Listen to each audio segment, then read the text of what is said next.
Yo, Atlas speaking, and welcome to part 4 of What If I Was Reborn into One Punch Man as a low-ranked hero with dual Kamui. Let the tale begin. Chapter 76, Middle Schooler. Let's meet up at the subway station in Y City. I'll head there and wait for you. Lily and Shinji had just agreed on a place to meet. Why don't you just tell me which school you're at? I can get there pretty fast. Shinji wasn't interested in wasting time on a train ride all the way to Y City Station just to meet up. Alright then, come to Sobu Middle School. That's my school. Got it. He paused for a moment, mildly surprised. He had already suspected it, but to see it confirmed that Lily really was a middle school student, it still threw him off. Honestly, if he hadn't already had a general sense of her age, he never would have guessed. The way she dressed and carried herself, always in a formal uniform and high heels, projected a far older image. Her figure was also more developed than most girls her age, and it was clear she still had room to grow. Not that he had any guesses. Without delay, Shinji used Flying Thunder God to teleport instantly to a previously marked location in Y City. Pulling out his phone, he looked up the general location of Sobu Middle School, then began jumping through space with short-range teleportation until he was near the school. It didn't take long to find it. I'm already here. Where should I wait for you? So fast? I only just left. It'll take me another 30 minutes or so. How about you wait at the milk tea shop I mentioned earlier? It's the only one near the school gate. Lily was once again reminded that Shinji was no longer a B-class rookie. He was now an S-class hero among the upper ranks of the association. Okay. Shinji replied shortly, scanning his surroundings until his eyes landed on the shop. It was just as Lily described, 2 storefronts, a second floor, and a polished interior that gave off a cozy atmosphere. Since it was Sunday and school wasn't in session, the place was still packed with students enjoying their day off. In Japan, Sunday marks the beginning of a new week, so each week runs from Sunday to Saturday. That explained why Lily had picked today. The milk tea shop was the only one nearby still in business, most likely because it had absorbed all the foot traffic and driven any smaller competitors out not long after opening. Shinji stepped inside and picked an empty seat without much thought. Want something to drink? I can order for you first. Thanks, I'll have a jasmine milk green tea. I'll pay you when I get there. He went to the counter and placed the order for a drink, grabbing a classic milk tea for himself before heading back to his seat. But the moment he stepped into line, his presence caught the attention of nearly every student around.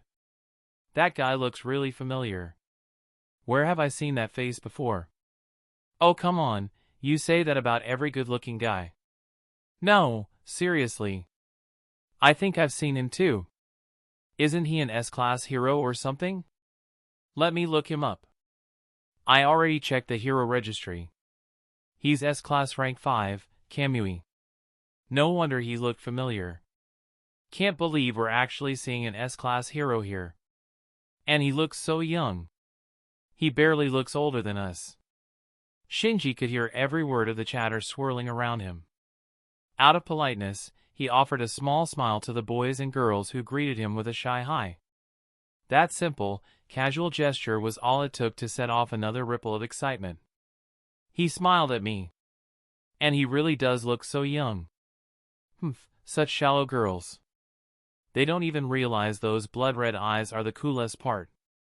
There's probably a terrifying demon king sealed within them. Middle school boys were right at the peak of their Chinibyu phase.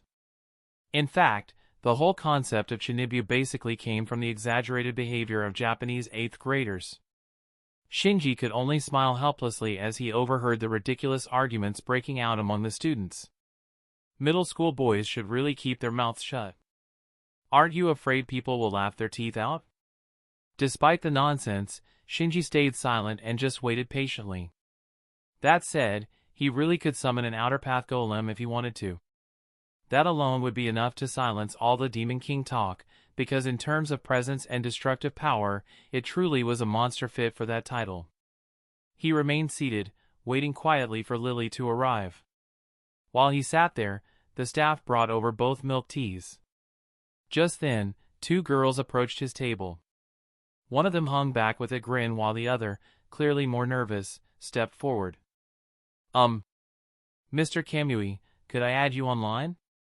The two girls looked like typical high school delinquents, more specifically, the flashy, self-indulgent kind often referred to in Japan as gals. Coincidentally, Lily arrived at that exact moment. She wasn't in her usual work uniform today. Instead, she wore a soft white dress, had swapped her heels for simple white canvas sneakers, and applied a light touch of makeup. In Japan, it was basic etiquette. When a girl went out with a guy, showing up without makeup was sometimes even considered rude. So even naturally pretty girls would at least wear a little. Just as Shinji was about to reply to the line request, Lily spotted the scene and strode over quickly. Without hesitation, she stepped between Shinji and the two girls and faced them head-on. "Excuse me, but you're in my seat." Though Lily smiled, there was no warmth in her eyes. Her tone was calm, but her expression made it clear that she wasn't in the mood for small talk. Sorry. We'll move right away."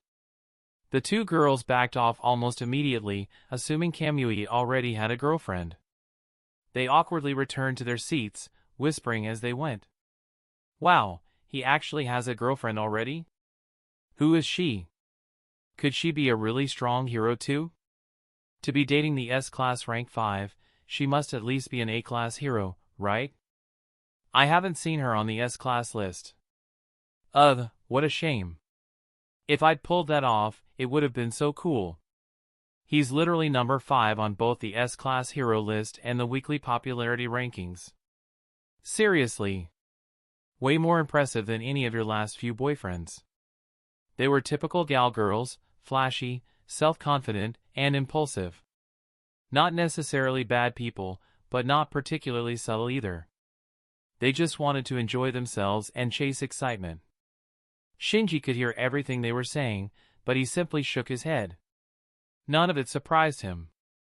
Lily's appearance had saved him the trouble of dealing with the situation himself. If she hadn't shown up, he probably would have accepted the line request without thinking too much of it.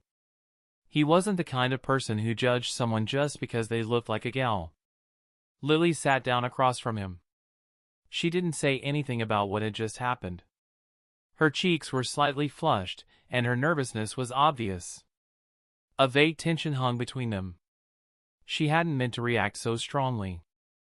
It wasn't like her to act that impulsively. But seeing those girls hovering over him like that, she had moved without even thinking. Now that she replayed it in her head, her behavior seemed too obvious. Too possessive. Too unlike her usual self. What was going on with her? Could it be? Chapter 77, A Growing Misunderstanding. Here's your jasmine milk green tea. Just as Lily's thoughts were starting to spiral, Shinji's sudden voice jolted her back to reality.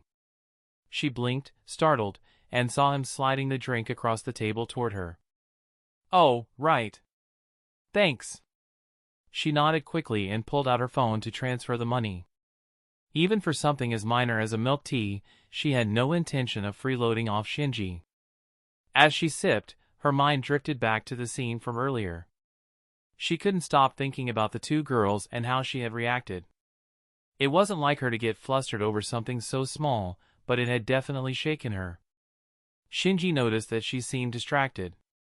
He had initially planned to use this quiet moment to explain the misunderstanding with the girls, but seeing her preoccupied, he decided to wait a little longer. He took a sip of his own drink.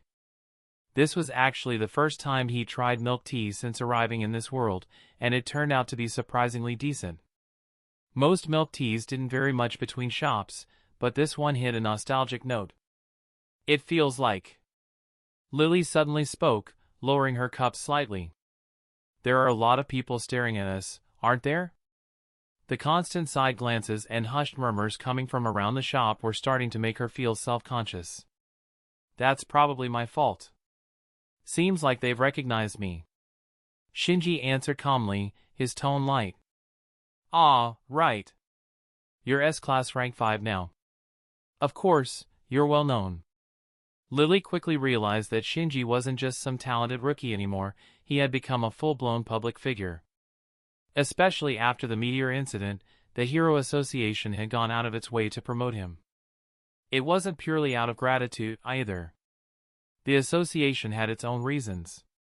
Just like Pretty Mask had become their most visible PR asset, used to attract talent, raise funds, and build public confidence, Shinji now served a similar role.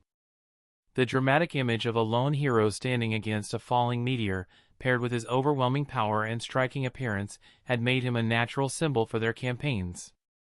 By the way, are you still attending this school? Or have you already gone full-time as a pro hero? Shinji asked with mild curiosity as he watched her stir her drink.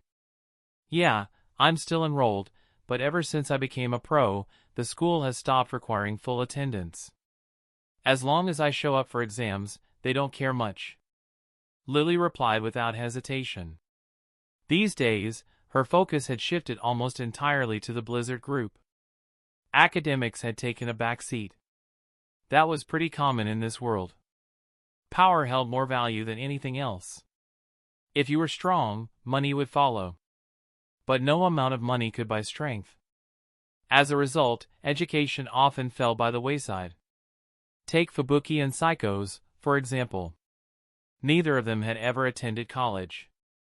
Based on what was known, they had both finished high school around 4 years ago. Since then, Psychos had already started the Monster Association, and Fubuki had joined the Hero Association at the earliest opportunity. There was no way they had also managed to complete 4 years of university in that time. And yet both were thriving. Psychos wielded dragon-level power, and Fubuki was one of the top A-class heroes, although her ranking is first B-class. Yeah, that makes sense. Shinji nodded slightly. He couldn't exactly lecture Lily about staying in school or aiming for academic success. In this world, that kind of advice would just sound out of touch. What about you? You don't seem much older than me. Are you still in school? Lily asked, her curiosity slipping through. She genuinely had no idea how old he was, since his face looked so young. Part of it was due to his naturally youthful appearance. Even though Shinji was already 20, he barely looked older than a high school student. Only the eternal Mangekyo Sharingan gave him an air of maturity that hinted at something deeper. Not really. I only made it through half of university. He replied casually, as if it was no big deal. He wasn't lying. Before being transported to this world, he had been a sophomore on the verge of entering his junior year. After that, life had taken a hard turn, and continuing school became impossible. Dropping out wasn't a choice, it was inevitable. Oh, I see. Lily didn't look the least bit surprised. Honestly, it wasn't unusual in their world. She herself might go full-time as a pro hero at any point. And with Shinji already sitting at S-Class rank 5, holding both fame and fortune, dropping out seemed like the logical path. Hold on. I had a reason for dropping out. It's not like I just gave up on school for no reason. Shinji quickly added that clarification, as if realizing something mid-thought. He was worried Lily might take his situation as inspiration to do the same. Is that so? In truth, if he hadn't said that, Lily really might have started considering it. The idea had already crept into the back of her mind. By the way, about that time I invited you over for tea, actually, what I meant was, Shinji tried to bring it up gently, but Lily suddenly cut him off. I've actually thought it through now. I just wasn't mentally prepared back then. No, listen. Let me explain first. He sighed lightly, not annoyed but needing to clear the air. That was just a normal invitation. Nothing romantic. Like how I'd invite any guest over. Even Fubuki comes by from time to time. Lady Fubuki. Lily froze. Her body tensed the moment the name left his mouth. It was obvious she had latched onto just one part of that sentence, Fubuki. What's wrong? Shinji tilted his head, confused by her sudden reaction. And nothing. Lily gave a small shake of her head, but her expression had clearly shifted. Her eyes darted off to the side, and a subtle tension settled in her shoulders. Lady Fubuki. Since when? There already. She didn't even need the details. Just that sentence was enough to throw her imagination into overdrive. In her subconscious, having tea at someone's place wasn't something casual since it was something people in a close relationship do. But why did that even matter to her?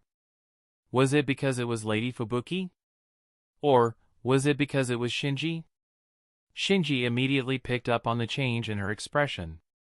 He had a bad feeling about it. Did something happen? Can you talk to me about it? He kept his voice calm, his tone gently probing. He didn't want this misunderstanding to fester. If it went any further, it could spiral into something much harder to fix. I'm not going to let you have. She blurted out the beginning of something strange, then seemed to stop herself. Her lips trembled, and she pivoted awkwardly. I'm not going to let you have Lady Fubuki. Chapter 78, Fubuki's Questioning. Shinji raised a hand to his forehead and let out a sigh. What do you mean you won't let me have Lady Fubuki? You misunderstood again, didn't you? But, isn't it true though? You and Lady Fubuki. Lily's voice faltered, and she looked visibly shaken, her expression caught between disbelief and something harder to define. It's nothing like that, Shinji said plainly. Ever since she came over that first time looking to stir up trouble, she's just been dropping by to hang out.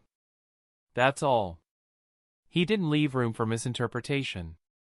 Actually, a lot of people come over to my place pretty often. That's why I invited you for tea in the first place, as it wasn't meant to be anything special. Oh, I see. Lily blinked and nodded slowly, her voice quiet. But even though she responded, the look in her eyes showed she hadn't fully processed the explanation. Something about it still seemed off to her, or maybe she was just struggling to accept it. Shinji, having said what he needed to, decided not to push further. The rest would take time to settle on its own. They returned to chatting casually over their drinks. Compared to earlier, Lily looked more at ease now. The tension in her shoulders had eased, and the nervous fidgeting had mostly stopped. Her smile even returned. Before long, 2 hours had slipped by unnoticed. Shinji checked the time on his phone. It was already around 5 p.m. Well, then, I think we should wrap it up for today. I should head home and make dinner, he said as he stood. Okay. Lily gave a small nod, though the flicker of reluctance in her eyes didn't go unnoticed. It wasn't often she found someone she could genuinely talk and laugh with like this. Parting felt a little too soon. Let's hang out again sometime if we get the chance, Shinji added as he turned toward the exit. Yeah.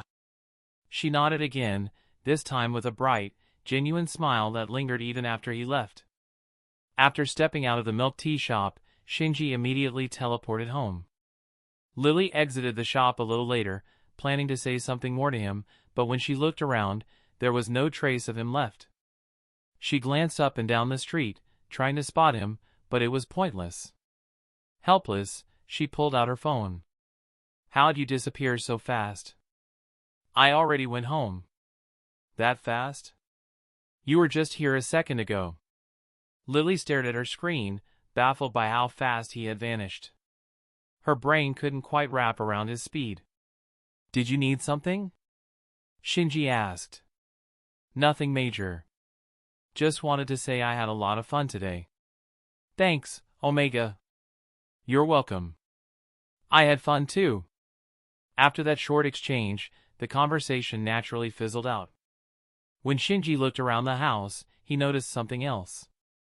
Fubuki was gone. Fubuki went home, he asked Genos. Yes.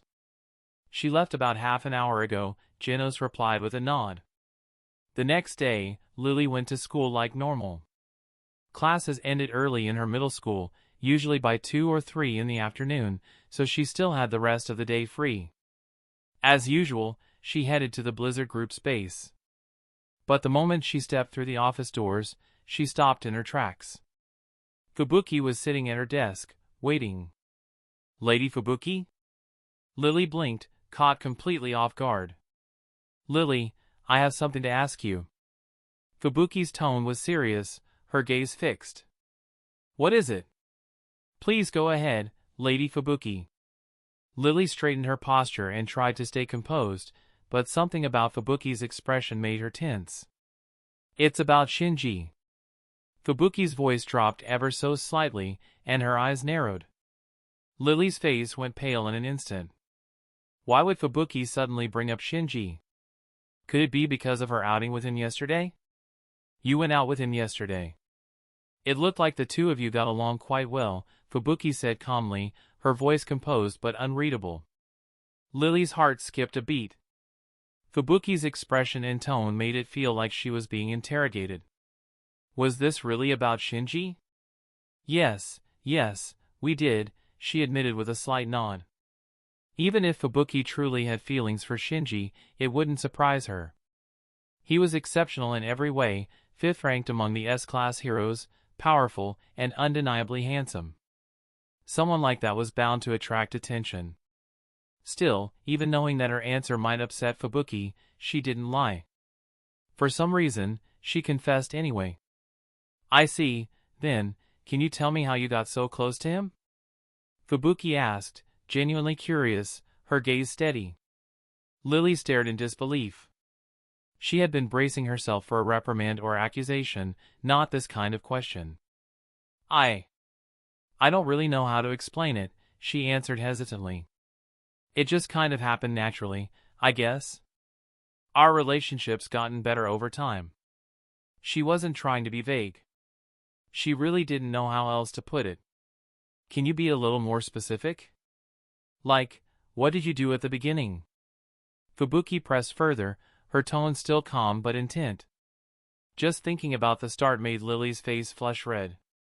She remembered how she had followed him, lost track of him, gotten lost herself, and even cried. After hesitating for a moment, she gave a rough summary of what had happened back then. When she finished, Fubuki sat quietly, deep in thought. After a long pause, she nodded to herself. So I just need to follow him the next time he goes out. Lily blinked in shock. What kind of conclusion was that? Wouldn't stalking him only creep him out? Even she knew that, and yet Fubuki spoke like it was a completely reasonable approach. No, Lady Fubuki, doing something like that would definitely make someone dislike you, Lily quickly warned. Really? Fubuki actually seemed surprised by the objection. She paused and looked off to the side. Come to think of it, Shinji has always seemed cold to me. Does that mean he's not too fond of me? Probably, Lily mumbled, unsure how to phrase it more gently. Was it because I went to his place that time with Mountain Ape and eyelashes? Maybe that left a bad impression? Fubuki speculated. Could be. But I've apologized to him more than once already. What else am I supposed to do? Fubuki sounded genuinely baffled. Lily looked troubled. She didn't know either. There didn't seem to be a clear answer. Then by your logic, Fubuki continued, shouldn't he have been annoyed when you followed him? So how did your relationship improve after that? Clearly, she wanted to use Lily's experience as a reference point. Lily thought long and hard. But no matter how much she tried to recall, there hadn't been some defining moment or strategy. It all just happened. Sorry, I'm not too sure either, she said at last. I just added him online, and then I'd often chat with him. Aside from that, nothing really. That was all she had. It sounded vague, maybe even useless, but after hearing it, Fubuki suddenly lit up with clarity and smacked her palm with a fist. I got it! Chapter 79, Flowing Water Rock Smashing Fist. Huh? Lily blinked, confused. She couldn't figure out what exactly Fubuki had suddenly got. But seeing the confident look on her face, Lily chose not to ask any further questions. After Fubuki left, Lily let out a soft sigh and slumped over the table, her mood visibly sinking. That conversation had made one thing unmistakably clear: Fubuki definitely had feelings for Shinji. Yesterday, at the milk tea shop, Shinji had denied that Fubuki harbored any romantic interest in him, but that had only been his perspective. It didn't mean Fubuki felt nothing at all. So now what? The person Lily admired and respected more than anyone else was about to become her romantic rival. No! No, no! She quickly slapped both of her cheeks, now flushed red with heat. Maybe it was just embarrassment, a reluctance to acknowledge her own feelings. That had to be it. Right? Later that same day, Fubuki appeared at Shinji's place once again. Shinji. Psychos isn't here. Shinji responded even before she could finish knocking on the door. No, I'm not here for Psychos. I'm here for you, Fubuki clarified immediately. For me? Shinji raised a brow, unable to imagine why she would come looking for him personally. So, you need something? He asked, opening the door just a crack and peeking out cautiously, making no move to invite her in. It was like he was trying to avoid a neighbor who would often come to ask for temporary rations. In response, Fubuki simply held up her phone, the screen displaying her line account. What's this? You want me to add you online? Shinji asked directly, his expression blank. Exactly. Fubuki nodded with certainty.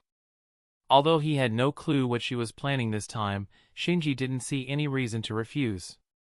Done, he said, accepting the friend request without hesitation. You don't even have a profile picture? And your name's just a... Fubuki muttered, her brow furrowing slightly as she looked over his profile. Stuff like that doesn't matter to me, Shinji replied indifferently. Is that so? Well, I'll at least add a note for you. Fubuki tapped on her phone and typed Kamui at first, but after a moment of thought, she erased it and replaced it with Shinji. Master, Bang called earlier. Genos' voice drifted from the living room. Bang? What does he want from us? Shinji immediately turned and walked deeper into the house. Fubuki, without being asked, followed him inside and took a seat on the nearby couch like she belonged there. He said he wants to show us something interesting and invited us to his dojo. If we're interested, he'll send someone to pick us up, Genos explained. No need to send anyone. We'll head over ourselves. Shinji stepped over to Genos, then turned toward Fubuki before leaving. I'm counting on you to watch the place. Huh? Fubuki blinked in confusion, not fully processing his words. A second later, her eyes widened. Wait a minute. But it was too late. By the time she called out, both Shinji and Genos were already gone. There wasn't anything particularly valuable in Shinji's house anyway, so leaving Fubuki alone there wasn't a concern. She might be a bit temperamental, but she wasn't the type to pull anything underhanded. In an instant, Shinji transported Genos to Bang's dojo. The dojo was perched high on a mountain peak, typically only reachable by climbing an exhausting number of steep steps, a serious obstacle for the average person. But Genos could fly, and Shinji had it even easier. With Flying Thunder God or Kamui, he could teleport instantly. Oh! You two showed up right after I hung up, Bang said with a nod of approval as he noticed their sudden appearance. Having already witnessed Shinji's incredible speed and strength, Bang wasn't particularly surprised, but he was clearly pleased. So what's the interesting thing you wanted to show us, Mr. Bang? Genos asked straightforwardly. Shinji's eyes swept across the dojo. Aside from Bang, only one other person was present, a young man with spiky hair. It was Sharingan, Bang's last remaining student. The situation immediately clicked in Shinji's mind. Garu was back in action. Garu had once been Bang's most outstanding disciple. But during one of Bang's absences, Garu lost control and went on a rampage, violently beating the other students during a training session. The aftermath was disastrous. Every one of them quit the dojo, unwilling to stay in the same place as him. Eventually, Garu was defeated and expelled by Bang himself. Only Sharingan avoided the beatdown. He had skipped training that day and, by sheer luck, became the sole remaining disciple. And by default, that made him the new top student. Watch closely, Bang said, settling into a stance. Without another word, he began demonstrating the water stream rock smashing fist. His movements flowed like water, soft, graceful, and seemingly harmless at first glance. But anyone who had ever confronted this technique head-on knew its true terror. That gentle rhythm could shift without warning into a violent torrent of strikes, crushing the opponent before they had time to react. It was a prime example of using softness to overcome hardness, a technique especially effective against humanoid enemies, be they humans or monsters. Even dragon-level threats like Gums and Ugly President had been overwhelmed by Bang's mastery, simply because their bodies still retained humanoid structure. Genos observed calmly, offering no visible reaction. Shinji, on the other hand, studied every movement with intense focus. He was already wondering whether he could master the water stream rock smashing fist for himself. There was no downside to having more techniques in his arsenal. Then, as he watched, his eternal Mangekyo Sharingan quietly activated and revealed its power. Alert! The host has learned the martial art water stream rock smashing fist. Reward, 10 experience points. The reason Kakashi had earned the title Copy Ninja was thanks to Obito's Mangekyo Sharingan and his ability to use chakra from all 5 elements. Combined with the Sharingan's replication ability, he could mimic nearly any ninjutsu. This copying power stemmed from the Sharingan's insight. It allowed the user to analyze and replicate even the most intricate movements to recreate techniques. However, the ability was limited. Eye techniques and skills without hand seals could not be copied. That's about it. What do you think? Want to give it a try? Bang asked after completing his demonstration. He glanced at both Shinji and Genos. You two are both extremely talented. I'm sure you'll grasp it quickly. But Bang couldn't possibly have imagined that with just a single look, Shinji had already fully mastered the water stream rock smashing fist. Chapter 80, The Legend of Lone Wolf. So this is the fun thing you were talking about, Mr. Bang? I think I'll pass. What I'm after is absolute destructive power, not some self-defense technique, Genos said flatly, making his disinterest clear. What? Shiranko jumped to his feet the moment he heard Genos refer to Master Bang's water stream rock smashing fist as nothing more than self-defense. You brat, how dare you look down on it? I'm Master Bang's top disciple, Shiranko. Let me show you what it's about. Without hesitation, Shiranko challenged Genos on the spot. But Genos didn't budge. From his perspective, this entire visit had already wasted his teacher's time. He didn't mind wasting his own, but letting someone else squander even a moment of Shinji's time was out of the question. Just as Genos was about to make a move, Shinji stepped forward and lightly placed a hand on his shoulder. Let me handle this. Master? Genos turned toward him, surprised. He hadn't expected Shinji to personally get involved. At most, he figured his teacher would give a brief demonstration. With Shinji's overwhelming power, even a careless flick might cripple someone. You're Master Bang's top disciple, right? Shinji asked, looking straight at Shiranko. That's right. You look down on Master Bang's water stream rock smashing fist too? Shiranko responded defensively, his tone sharp and accusatory. Shiranko, don't be reckless. Bang immediately tried to defuse the situation. He knew full well that Shiranko wasn't even close to being a match for either of them. This was going to end in nothing but humiliation. But Shiranko wouldn't listen. Today, I'll defend Master Bang's honor.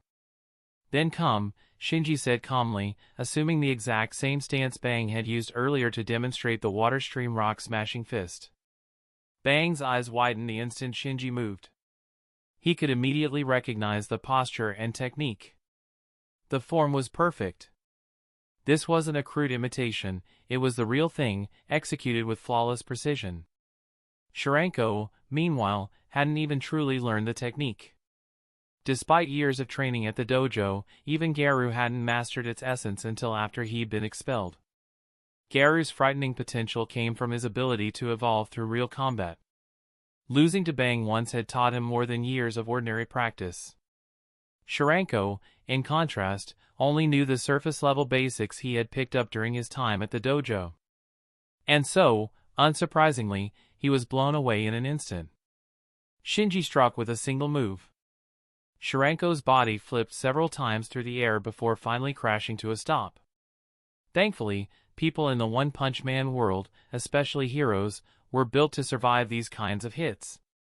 Even a rough defeat rarely caused serious harm, and most injuries healed rapidly. Alert! Host has defeated Bang's top disciple, Sharingan. Reward, 6 skill points. Despite his title, Sharingan's actual strength was no more than mid to low B class, barely equivalent to an average wolf-level monster. Shinji, just now. Bang's voice rang out, filled with visible excitement. What Shinji had just displayed wasn't just similar, it was the exact same water stream rock smashing fist Bang had casually demonstrated moments ago. And he had mastered it after seeing it only once. As the true master of water stream rock smashing fist, Bang had taken the art to its absolute peak. That's why he could immediately judge the level of control Shinji had just demonstrated. Though the movements were still slightly raw, the fact that Shinji could use the water stream rock smashing fist in actual combat, executing it with such precision and stability, was nothing short of astonishing. If the technique had been too smooth, Bang might have suspected prior practice. But it was the slight roughness in Shinji's execution that confirmed this had been his very first attempt. Bang was certain that Shinji hadn't trained in the technique before. More importantly, Bang himself was the only person who had ever mastered and taught this martial art. He'd never passed it along outside his dojo, which left only one conclusion. Shinji had watched him perform the water stream rock smashing fist once and, through sheer insight, managed to replicate and wield it in real combat. Bang was shaken. This young man's perception and comprehension were terrifying beyond reason. Thank you. This really is a powerful and practical martial art. Shinji gave Bang a respectful nod. Genos, realizing what he'd just witnessed, finally put the pieces together. His teacher had used the same technique Bang had demonstrated earlier. Master. That move, was it the self-defense technique from before? It's not a self-defense technique, Bang corrected him immediately. It's called water stream rock smashing fist. Then he turned to Genos with a sigh. By the way, you call Shinji your teacher, right? Genos nodded. He truly deserves that title. Of all the people I've seen in my life, no one, absolutely no one, has more talent in martial arts than he does. Not even me. Bang said. What do you mean? Genos asked. You underestimated water stream rock smashing fist, Bang said quietly. The fact that he mastered it after seeing it once makes him a once-in-a-millennium martial arts genius. Bang folded his hands behind his back. With his slightly hunched frame and calm demeanor, he looked out at the courtyard and continued slowly, if he were even remotely interested in my dojo, I'd pass it on to him this very day and retire without hesitation. Watching Shinji replicate a technique he'd spent decades refining made Bang suddenly feel the weight of his years. This world belonged to the next generation now. Genos stood silently. Only now did he begin to understand the true value of water stream rock smashing fist. Bang was the third-ranked S-class hero, after all. If even he offered such praise, then Shinji's technique must have been on an unbelievable level. Still, Genos wasn't too shocked. He had long known how terrifying his teacher's abilities were. Shinji, would you be willing to take over my dojo? Though Bang already knew the answer, he couldn't help but ask. Sorry, I'll have to refuse, Shinji said without hesitation. Picking up a martial art like water stream rock smashing fist had only been a casual act for him. Taking over an entire dojo came with responsibilities and burdens he didn't care for. He simply didn't have time for that. I figured, Bang said, nodding with a small smile. By the way, didn't you used to have a lot of disciples? Why is it just Sharingan here now? Shinji asked, pretending not to know. Alert! Event triggered, Legend of the Lone Wolf. Reward, 50 points. Chapter 81, Hero Association Headquarters. Well, I originally had many disciples, but one of them went mad and beat the stronger ones so severely that they could never recover. The rest abandoned the dojo out of fear. Bang's tone was grave, his expression shadowed by regret. He used to be my top disciple. After that incident, I gave him a harsh beating and expelled him from my tutelage. The last time I accidentally wandered into your dojo, I think I saw him there, right? Shinji asked. Back when he had traveled through Kamui space, he had accidentally transferred into Bang's dojo and seen several of his disciples training, among them Garu. Yes, he was there at the time. His name is Garu. His most distinctive feature is his upright V-shaped white hair. Do you remember him? Bang explained. Yeah, I do remember, Shinji replied with a slight nod, remembering the same V-shaped hairline somewhere else. The next major event in the timeline would be the beginning of the Hero Hunter arc. But before that, there was something far more pressing, the arrival of the cosmic overlord Boros.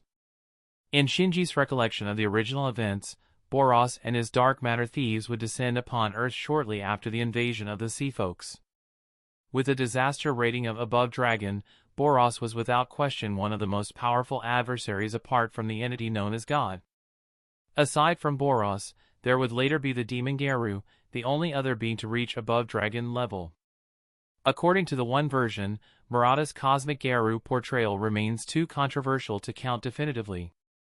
As for Saitama, he was excluded from such rankings entirely. After all, he was neither Shinji's nor humanity's enemy. The classification above Dragon instead of God-level disaster existed because as long as Saitama walked the earth, there could never be a true God-level disaster capable of annihilating humanity. Above Dragon was simply a more precise term. Although Saitama could easily defeat both Boros and Garu, Shinji knew that doing nothing while events unfolded would make his journey to this world meaningless. Yet with his current strength, confronting Boros head-on would be no easy feat. He would need to grow far stronger. Since your martial arts talent is so exceptional, I might as well demonstrate the complete water stream rock smashing fist for you, Bang offered. Alright, I'll be in your care then, Master Bang, Shinji replied respectfully. It's no trouble. With your comprehension, one demonstration will be enough. Teaching you is far easier than guiding my other disciples. The dojo now had only a single remaining disciple, Sharingan, whose mediocre talent and lazy habits left much to be desired. Bang knew he could not rely on him to inherit the art. Being well aware of his own age and the risk that the style might disappear with him, Bang resolved to pass it on to Shinji, someone he trusted completely and whose character he could vouch for without hesitation. Garu had once been the brightest hope for the dojo, but that was long in the past. Bang then performed the entire sequence of the water stream rock smashing fist before Shinji, every stance and transition flowing like water and striking with the force of shattered stone. With his eternal Mangekyo Sharingan, Shinji captured every movement in flawless detail. His memory and learning ability, bolstered by those eyes, were nothing short of extraordinary. Alert! The host has learned all techniques of the water stream rock smashing fist. Reward, 50 points. As expected, Shinji had mastered them completely. How does it feel? Should I demonstrate a couple more times? Bang asked. No need, I've already learned them all, Shinji answered, shaking his head. As expected of you, Bang said in admiration. On their way back, Genos suddenly turned to Shinji. Master, is my pursuit of ultimate destructive power a mistake? Seeing his teacher, Master Bang, flawlessly demonstrate the water stream rock smashing fist, a martial art he had always dismissed as merely defensive, made Genos begin to question his own path. How could something like that be wrong? Very few things are absolutely right or absolutely wrong, especially when it comes to abilities, Shinji explained patiently. Take Fubuki, for example. She's a psychic, and her specialty is telekinesis, so she focuses on developing it. There's nothing wrong with that. For you, as a cyborg, your greatest strength lies in destructive power. Pursuing it isn't a problem at all. I understand. Genos nodded thoughtfully. Although you are also a psychic, Master, you're also an all-rounder. You can easily master high-level martial arts like Water Stream Rock Smashing Fist, so you can develop in every direction. That's more or less it, Shinji replied, giving a slightly awkward smile at the unexpected praise. Bro, please understand the plot armor here. When they returned home, they found Fubuki still there, quietly keeping watch over the house. You two came back pretty quickly. So, what did you go do? She asked, sitting alone and pouring tea for herself. We went to Master Bang's dojo, Shinji answered casually. Master Bang? You mean the S-Class Rank 3 hero, Silver Fong? Fubuki asked, clearly surprised. It seemed Shinji's connections ran deeper than she had imagined. Then again, he was now an S-Class hero himself, so knowing other heroes of that rank wasn't unusual.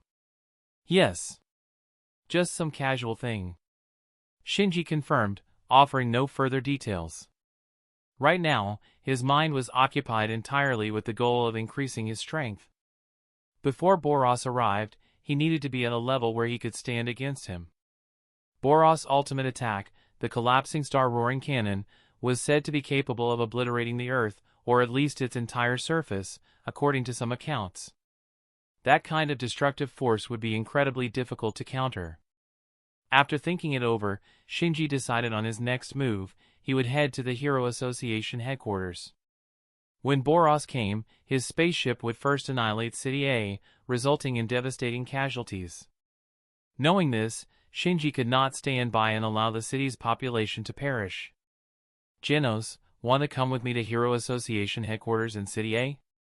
There's something very important I need to tell the association's executives, Shinji asked. I'll do as you say, Master, Genos replied without hesitation. If his teacher called it important, it had to be significant. Besides, he wanted to follow Shinji whenever possible to continue learning from him. Wait, you're going out again? This time, Fubuki reacted quickly, speaking before Shinji and Genos could leave. Yes. If not, maybe you should head back for now. I'll lock up before I go, Shinji said. Can I come with you? Fubuki asked.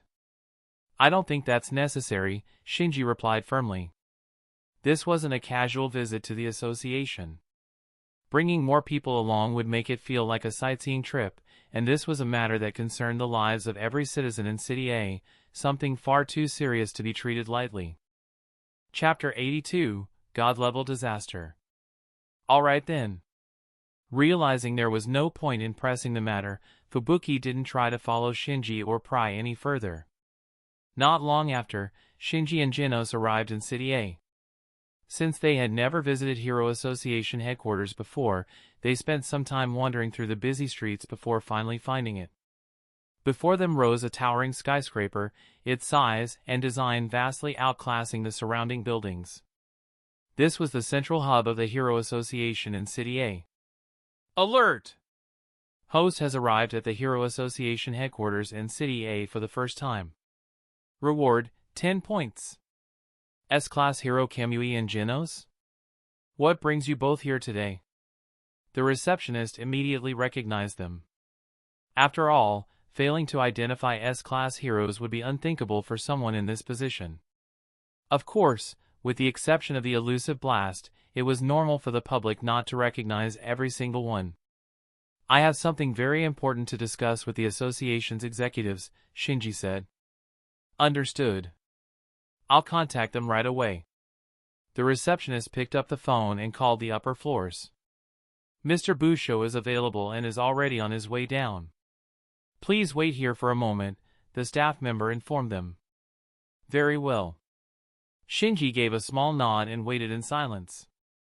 Before long, a man in a crisp suit stepped out of the elevator. His most noticeable feature was his large, prominent nose. This was Busho, one of the few executives in the Hero Association who was actually competent and effective at his job. Meeting with Busho instead of some idle bureaucrat was a stroke of luck, and Shinji knew it. Mr. Kamui, Mr. Genos, let's go upstairs to talk, Busho said with a serious expression, his tone carrying a note of respect. It was the first time the S-Class Rank 5 hero Kamui had come to headquarters specifically requesting a meeting on an urgent matter. Busho treated it with the utmost seriousness, especially given that something troubling had happened recently. Shinji and Genos followed him into the elevator. The headquarters tower boasted 100 floors, with Busho's office situated on the 56th. Once they arrived, Busho shut the soundproof door before speaking. "All right, Mr. Kamui, please tell me, what is this important matter?" He poured tea for Shinji and Genos, then took a seat across from them. "This concerns the lives of every citizen in City A. I have foreseen an unimaginably powerful force heading toward Earth, one far beyond any dragon-level disaster I have ever encountered. I believe it could be a god-level disaster," Shinji said gravely. "Alert! Host has triggered the event Dark Matter Thieves. Reward, 100 points. "What?" Busho's eyes went wide. His first reaction wasn't disbelief, but shock and fear. Not long ago, the great prophet Shibabawa had passed away. Her death, however, had been purely accidental. At the time, she had been in the middle of foretelling events half a year into the future. Perhaps what she saw was so terrifying that it sent her into a violent coughing fit. She had taken a throat lozenge to calm it, but it lodged in her throat, and she tragically choked to death.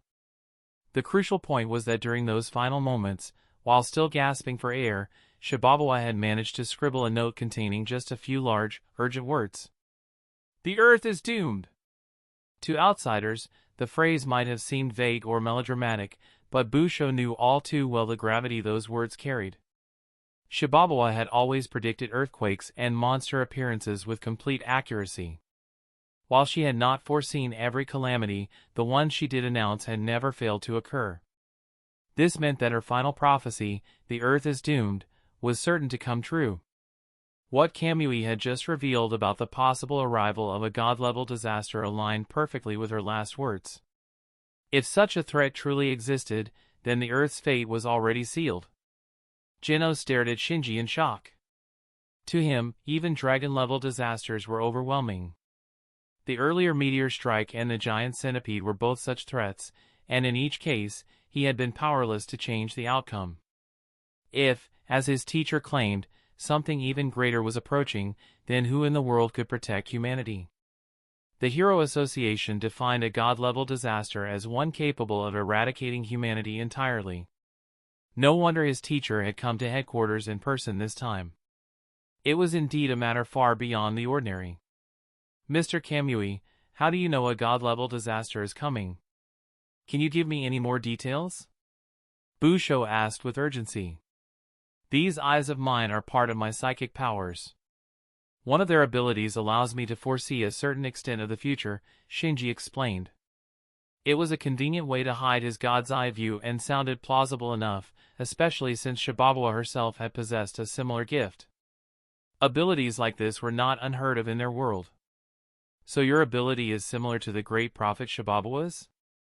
Busho said in awe. "Yes, but that is not the focus. The point is that the god-level disaster is coming," Shinji replied firmly. "Even if it falls short of that category, it will be at least as severe as the meteor disaster. When it strikes, all life in City A will be wiped out in an instant." Busho's expression turned ashen. "Then what should we do?" Others might have dismissed such a claim, but Busho believed Shinji. Alongside Shibabawa's ominous prophecy, Kamui's status as the rank 5 S-class hero carried significant weight, especially since he had been the one to resolve the meteor crisis. "First, evacuate the citizens of City A to other cities. Then prepare for the god-level disaster," Shinji instructed. He offered no battle strategy. His immediate priority was to ensure the people of City A were moved to safety before Boros and the dark matter thieves arrived. If they delayed, any chance of survival would be lost. "Evacuate the citizens of City A." Busho muttered, clearly troubled. Moving an entire city's population was not something he could order alone. Approval from the other association executives was necessary, and therein lay the obstacle. Those executives were armchair strategists who did little beyond enjoying their privileges.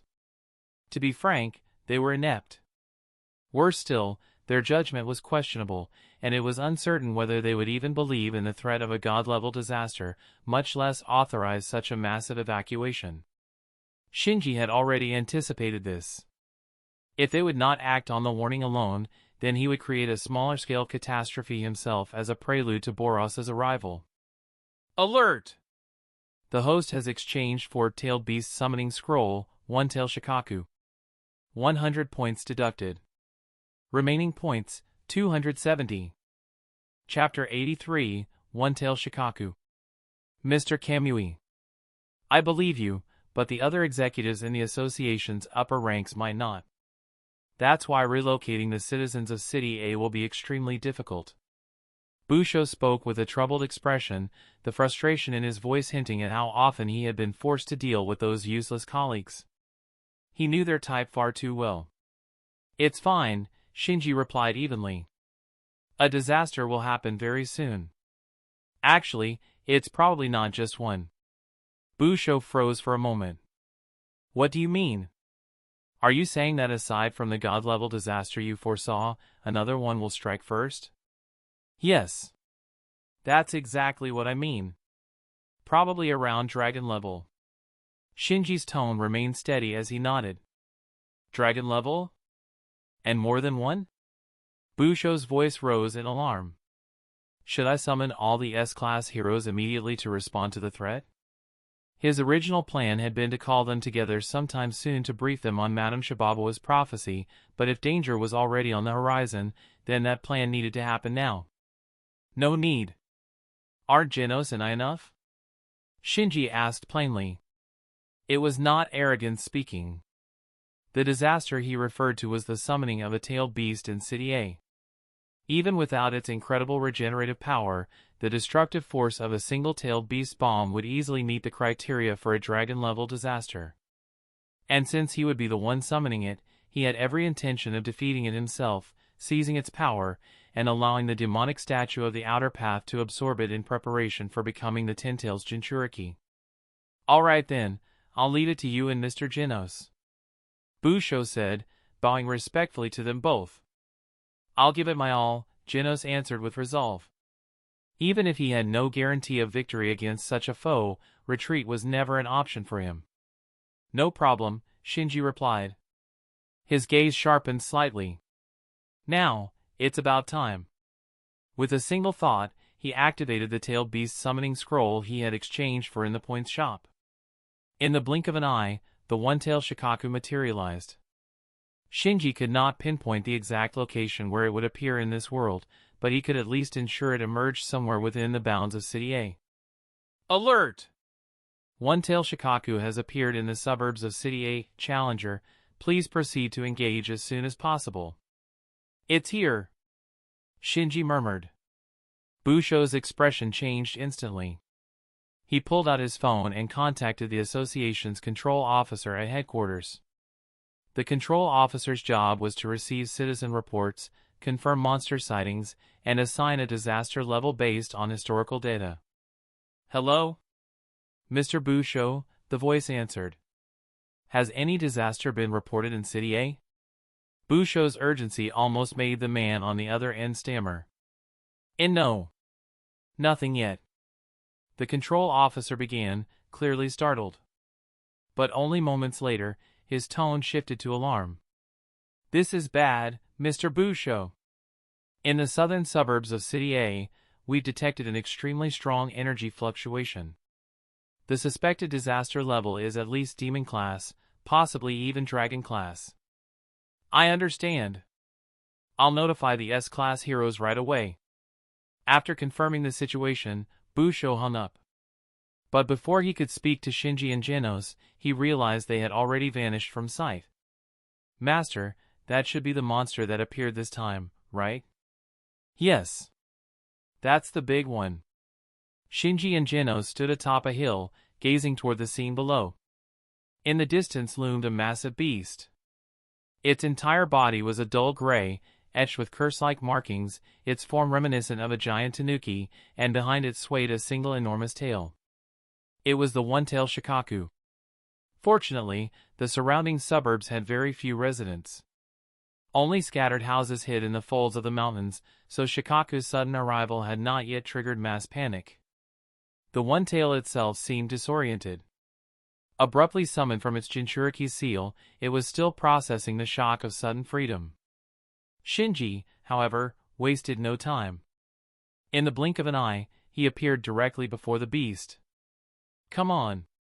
Attack me." "Huh?" Shikaku's gaze snapped down to the tiny human standing fearlessly in front of it. Realizing the other had the gall to provoke it, the hot-tempered beast acted without hesitation. It opened its mouth wide and unleashed wind-style, drilling air bullet. A massive sphere of compressed air burst forth at incredible speed, tearing through the air with devastating force. Shinji did not so much as flinch. He simply shook his head, then opened a rift using Kamui's power, swallowing the attack into the spatial dimension. The drilling air bullet's strength was far from enough to satisfy him. "Is that all you've got?"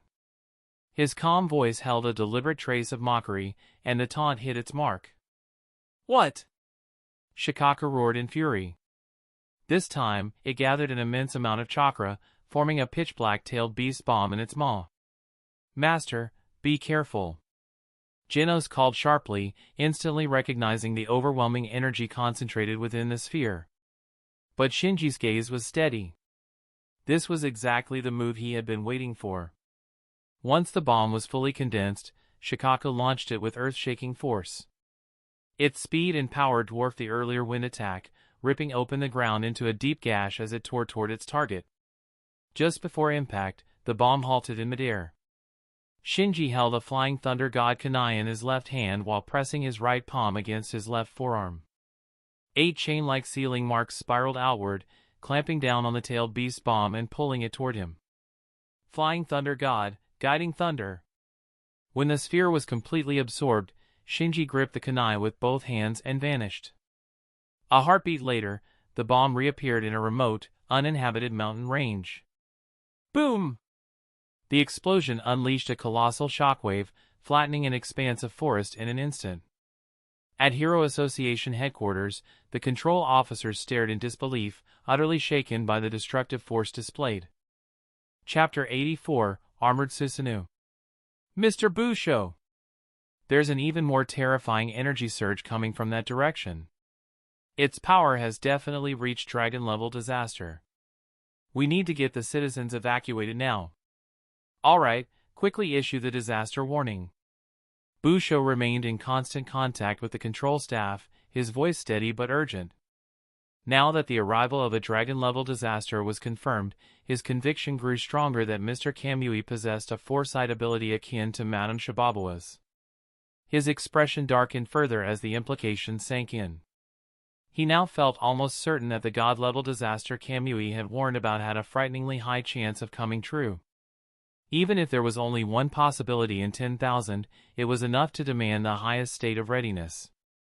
What troubled him even more was how perfectly Madame Shibabawa's prophecy aligned with Kamui's account. According to Kamui, the god-level threat would be preceded by several dragon-level disasters. If circumstances allowed, Busho would have immediately convened an emergency conference. For now, he resolved that once this current wave of threats was over, he would summon every S-Class hero without delay. Although S-Class Rank 5 Kamui and S-Class Rank 18 Genos had already gone to the scene of the dragon-level disaster, the Hero Association, unwilling to take chances, also contacted other heroes stationed near City A to provide reinforcements. Meanwhile, when the tailed beast bomb had been transferred to a remote location and detonated, Shinji finally gave a small, satisfied nod. He had intentionally provoked Shikaku into unleashing the tailed beast bomb solely to instill fear into the association's top brass. While Shikaku's chakra reserves were smaller than those of other tailed beasts, and its tailed beast bomb weaker by comparison, the resulting explosion still packed more than enough force for the Hero Association to classify it as dragon level. Then now it's my turn. Even before his voice faded, Shinji activated Susanoo. In the blink of an eye, the colossal, fully armored form took shape, towering so high that the massive Shikaku suddenly seemed small, almost childlike. Shikaku instinctively craned its neck to look up, momentarily frozen in shock. The next instant, Shinji's blade came down in a devastatingly clean slash. The force of the strike seemed to alter the very color of the sky and earth, ripping through everything in a vast swath ahead. Alert! Host has defeated one-tail Shikaku and obtained a reward, 100 points plus tailed beast power, Shikaku. Note, the defeated tailed beast will not die. Its memories will be erased and it will be returned to its original world. As the dust gradually cleared, Shikaku's presence was gone entirely.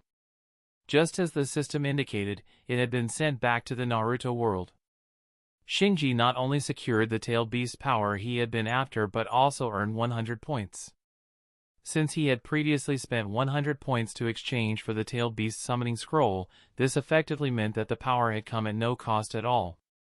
By that logic, the powers of the remaining 8 tailed beasts could also be acquired without spending anything. Master not only has unmatched speed but also unmatched destructive power.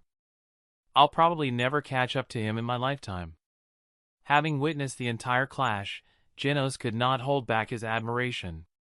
That single, seemingly effortless slash had unleashed destruction far beyond anything he could hope to replicate. And even now, he knew his teacher had not gone all out. Don't say that.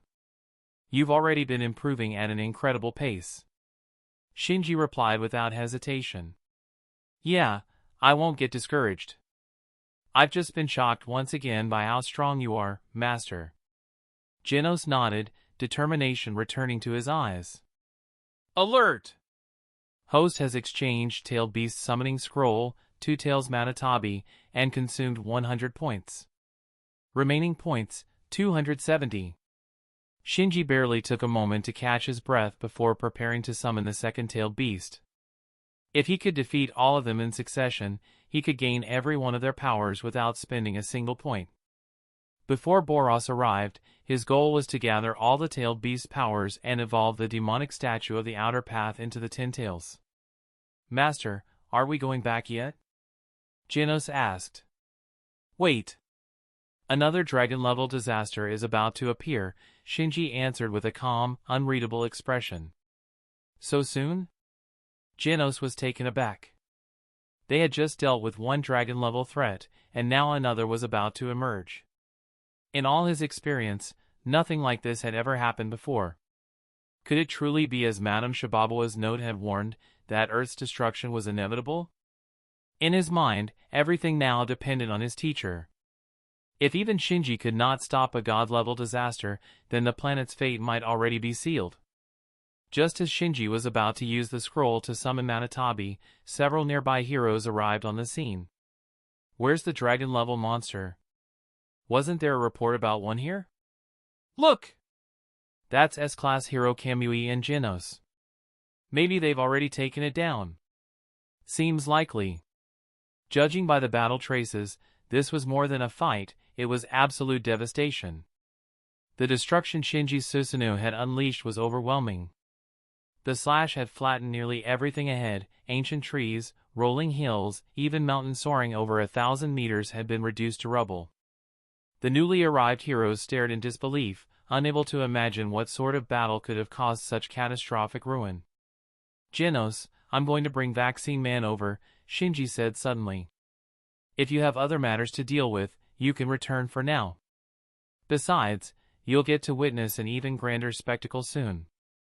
I want to keep watching, Genos replied without hesitation. In the next instant, Shinji vanished.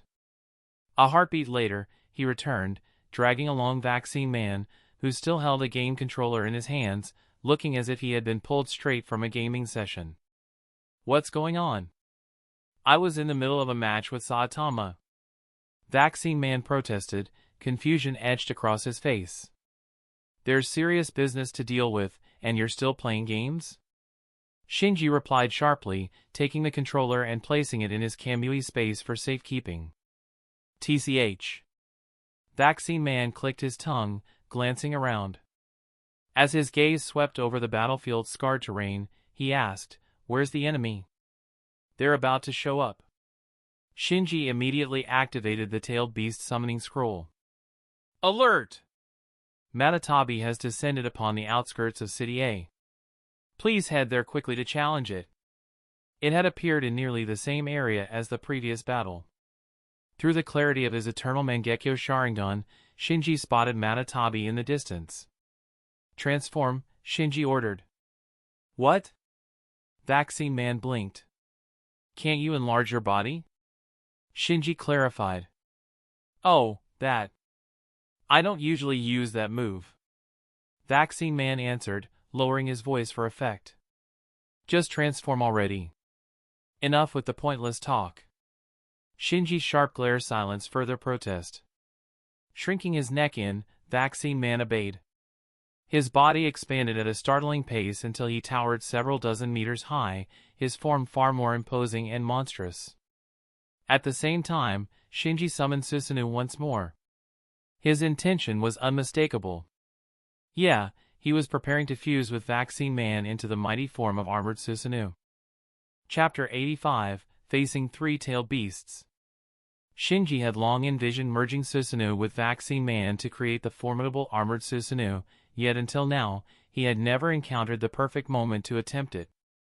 With a tailed beast as the opponent, the conditions were ideal to finally test the fusion's full potential.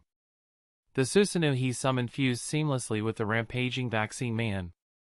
Already colossal, Vaccine Man's frame expanded even further as Susanoo seemed to forcibly elongate and reinforce his body.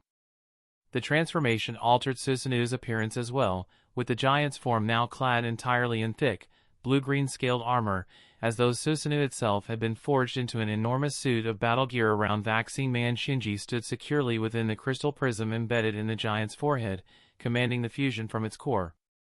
This was the complete armored Susanoo, the perfect union of full-body Susanoo and a berserk Vaccine Man. It can even do that. Jino stared in disbelief. If he had not witnessed it with his own eyes, he never would have imagined that the towering blue-green giant summoned by his teacher could merge with a living being like Vaccine Man. It was his first time seeing such a thing, and the thought of what kind of destructive power his teacher could unleash in this form was beyond his imagination.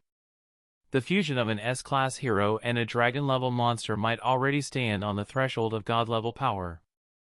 That was only his speculation, of course, for he believed that his teacher's strength far surpassed any dragon-level monster he had ever encountered. What is that? Isn't that Vaccine Man, the one who attacked City A before? Why is he here?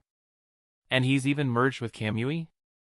I had heard Kamui could summon massive giants, but seeing it in person, it is this enormous. I think we will just get in the way if we stay here. Maybe we should keep some distance. The surrounding heroes were stunned, struggling to comprehend what they were seeing. The strongest among them was still only a lower-ranked Class A hero, far beneath Kamui, the 5th-ranked S-class. At that moment, Shinji propelled the armored Susanoo through the air, its massive frame cutting through the skyline. Behind it hovered several enormous orbs of light. Now that he had merged with Vaccine Man, he could naturally use his light sphere ability in addition to Susanoo's overwhelming might. Alert! Host has exchanged Tailed Beast Summoning Scroll, Three Tails Isabu. Cost, 100 points. Remaining points, 170. Alert! Host has exchanged Tailed Beast Summoning Scroll, Four Tails Son Goku. Cost, 100 points. Remaining points, 70. Alert! Three Tails Isabu has appeared in the outskirts of City A. Please proceed to engage it immediately. Alert! Four Tails Son Goku has appeared in the outskirts of City A. Please proceed to engage it immediately. Wasting no time, Shinji summoned both Three Tails Isabu and Four Tails Son Goku, determined to defeat the Two Tails, Three Tails, and Four Tails in a single battle. As soon as the scrolls activated, the two new tailed beasts manifested in different directions. Shinji's first target was the Two Tails Matatabi, the massive feline-shaped beast cloaked in blazing blue chakra flames. Its body was marked with the same ominous black seals that One Tail Shikaku bore, and two long, whip-like tails swayed menacingly behind it, the unmistakable signature of the demon cat. Without hesitation, Shinji commanded two light spheres to launch straight toward Matatabi. Sensing the danger, Matatabi tried to dodge, but it had only just been summoned and was still disoriented. With the orbs moving at extreme speed, it was a fraction too slow. Both light spheres struck, one smashing into its head and the other into its leg. Matatabi let out a pained roar. After merging with the complete Susanoo, the destructive power of Vaccine Man's light spheres had increased dramatically. Not only had the light orbs grown several times larger, they were now covered in a layer of azure blue energy similar to Susanoo's armor, multiplying their destructive force several-fold. Among the nine-tailed beasts, Matatabi was already on the weaker side in terms of raw strength. After taking 2 direct hits from those enhanced light orbs, it was immediately left in a severely wounded state. I'll give you a quick end. Shinji had no interest in prolonging a tailed beast's suffering. He fired several more light orbs, completely crushing Matatabi. Alert! Host has defeated Matatabi and obtained the reward, 100 points plus tailed beast power, Matatabi. After dispatching Matatabi with ease, Shinji turned his sights toward Isabu and Son Goku. Isabu was a massive turtle-shaped tailed beast, its entire body encased in a spiked and sturdy shell. Its distinctive hair and whiskers complemented its 3 tails, exactly as its name suggested. Son Goku, the 4 tails, was a gigantic ape with a body almost entirely crimson in color. It had 4 tails and wore a headpiece resembling the binding headband, fitting for a beast inspired by the great sage equal to heaven. 4 tails? I think I just heard Matatabi's voice. What's going on here? Isabu asked, still trying to grasp the situation after its sudden summoning.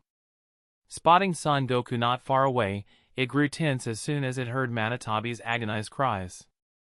I hate being called 4 tails, Son Goku replied immediately. This isn't the time for that. Look at the one in the sky, Isabu warned. It could already sense the killing intent radiating from the massive azure blue armored giant above. Oh! Son Goku looked up at the towering armored Susanoo. This doesn't look good. It could feel the terrifying energy pulsing from the huge orbs of light floating behind the giant. Don't underestimate him. I think Matatabi was killed instantly. We need to go all out.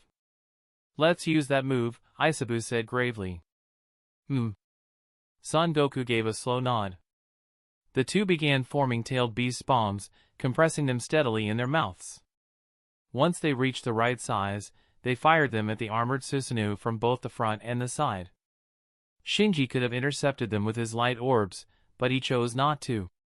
Instead, both his own hands and the Susanoo's hands formed seals at once, deploying the Flying Thunder God barrier to both the front and flank. It was a defense made from 8 chains engraved with sealing formulas, which he called the Flying Thunder God barrier. Flying Thunder God, guided lightning. Both tailed beast bombs were gradually absorbed into the barriers. Then Shinji and the armored Susanoo cast again, instantly transferring the bombs right in front of Isabu and Son Goku. What? The 2 tailed beasts were horrified. They had not noticed the 2 kunai embedded in the ground beneath their feet, each marked with the Flying Thunder God seal. Chapter 86, Tornado of Terror. Boom! The explosion shook the battlefield as Shinji not only hurled the tailed beast bomb back toward Isabu and Son Goku but also summoned a fresh wave of glowing orbs, unleashing a relentless carpet bombing on the 3 tails and 4 tails. Every strike was calculated, each blast tearing into the ground, yet he remained mindful of his surroundings. Only after ensuring that no civilians were anywhere near did he release his full destructive power. The barrage was merciless. Already crippled from the devastating impact of their own tailed beast bombs, Isabu and Son Goku had little strength left to resist. The continuous onslaught of light orbs slammed into them again and again, leaving the 2 tailed beasts barely hanging onto life. Ding! Host has defeated Isabu. Reward, 100 points plus tailed beast power, Isabu. Ding! Host has defeated Son Goku. Reward, 100 points plus tailed beast power, Son Goku. High above, Genos stared at Shinji, his chest tight with awe and excitement. Farther back, the heroes who had rushed to the scene could only gape, their mouths hanging open in disbelief. As Shinji clashed with the 2 tails, Three Tails, and Four Tails, more heroes had gathered one after another. The moment they assessed the battlefield, however, they kept their distance, unwilling to risk being caught in the catastrophic blasts of tailed beast bombs or Shinji's light orbs. This is unreal. Is this what an S-class hero can do? No, even most S-class heroes aren't like this. It's like he's using that dragon-level monster, Vaccine Man, as his mount. So that's the power of S-class rank 5? Terrifying doesn't even begin to cover it. From their point of view, it was a clash between gods. None dared to move closer. Shinji finally dispersed the armored Susanoo and descended from the sky, but before his feet touched the ground, a small figure shot toward the battlefield, riding a fierce spiral of wind. She landed with the force of a whirlwind, the air swirling violently around her. I heard there's a dragon-level threat. Where's the monster? The voice, sharp and proud, came from a petite girl Shinji recognized instantly. She had a head of vivid green curls, a face that was delicate and almost doll-like, and a petite frame that matched her youthful appearance. A long black dress, slid high at the sides, swayed with the wind as she crossed her arms in a confident, almost dismissive pose. This was none other than S-Class Rank 2, the Tornado of Terror. Though her exact height had never been officially documented, comparing her to Child Emperor made it easy to guess. Child Emperor stood at 131 centimeters, and Tornado was a touch shorter, putting her at about 130 centimeters. Despite her childlike appearance, she was in fact Fubuki's elder sister, already 28 years old. It's already handled, Shinji said evenly. Her presence didn't surprise him in the slightest. The sheer energy unleashed from the earlier tailed beast bombs and the detonations of his light orbs had no doubt set off alarms in the Hero Association's headquarters, prompting them to dispatch Tornado to deal with yet another dragon-level incident. What? Tornado's brows knitted. So you're telling me I rushed here for nothing? Pretty much, I guess, Shinji replied, his tone as calm as ever. Her gaze flicked past him, narrowing slightly. But, the guy behind you is also a monster, isn't he? Tatsumaki's small hand lifted to point directly at Vaccine Man. She had never cared enough to memorize the Hero Association's monster database and didn't realize this was the same dragon-level threat from before, but she could still tell at a glance he wasn't human. He's Master's friend. Monsters who don't pose a threat to human society aren't considered disasters, Genos said firmly as he stepped forward to clarify.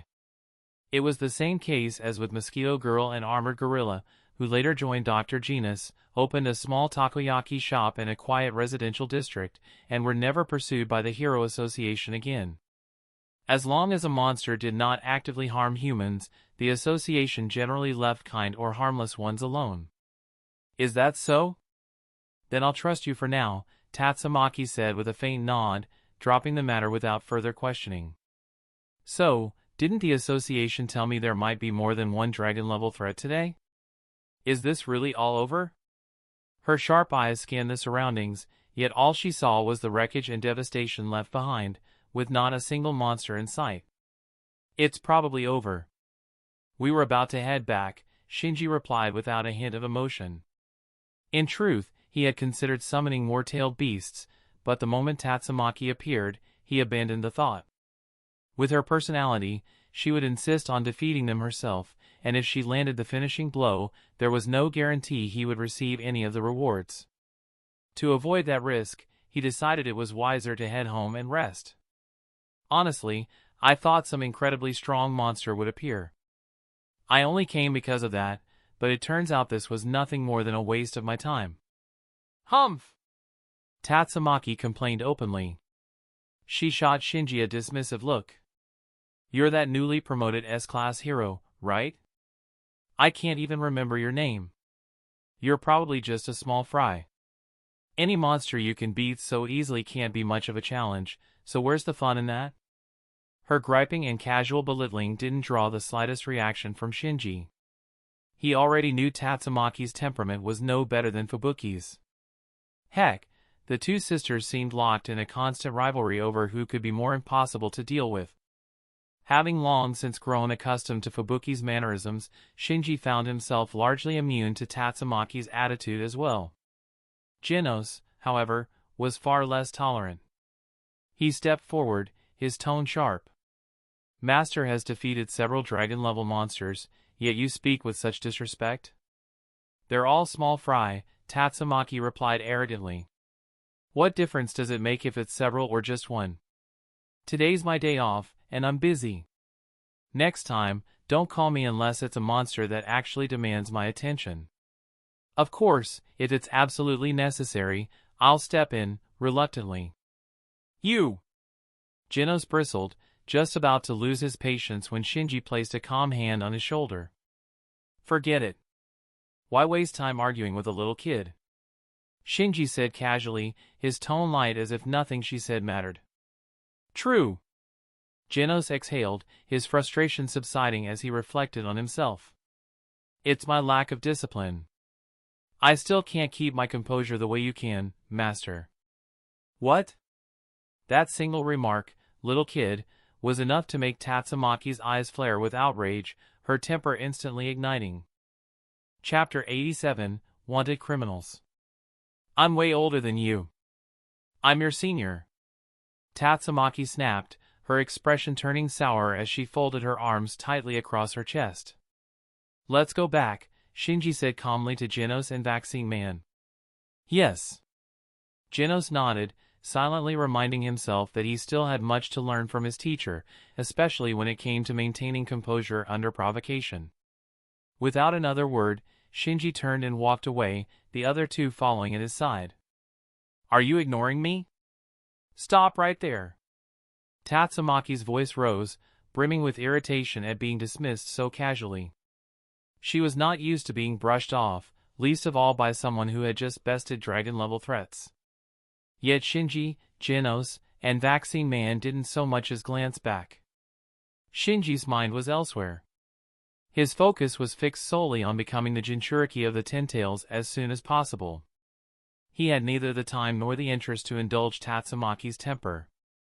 In the next heartbeat, the three of them vanished, Shinji teleporting them away in an instant. Tatsumaki narrowed her eyes when they disappeared, frustration flashing across her face, but there was nothing she could do. Her sharp gaze then shifted toward the cluster of heroes who had been watching from the sidelines.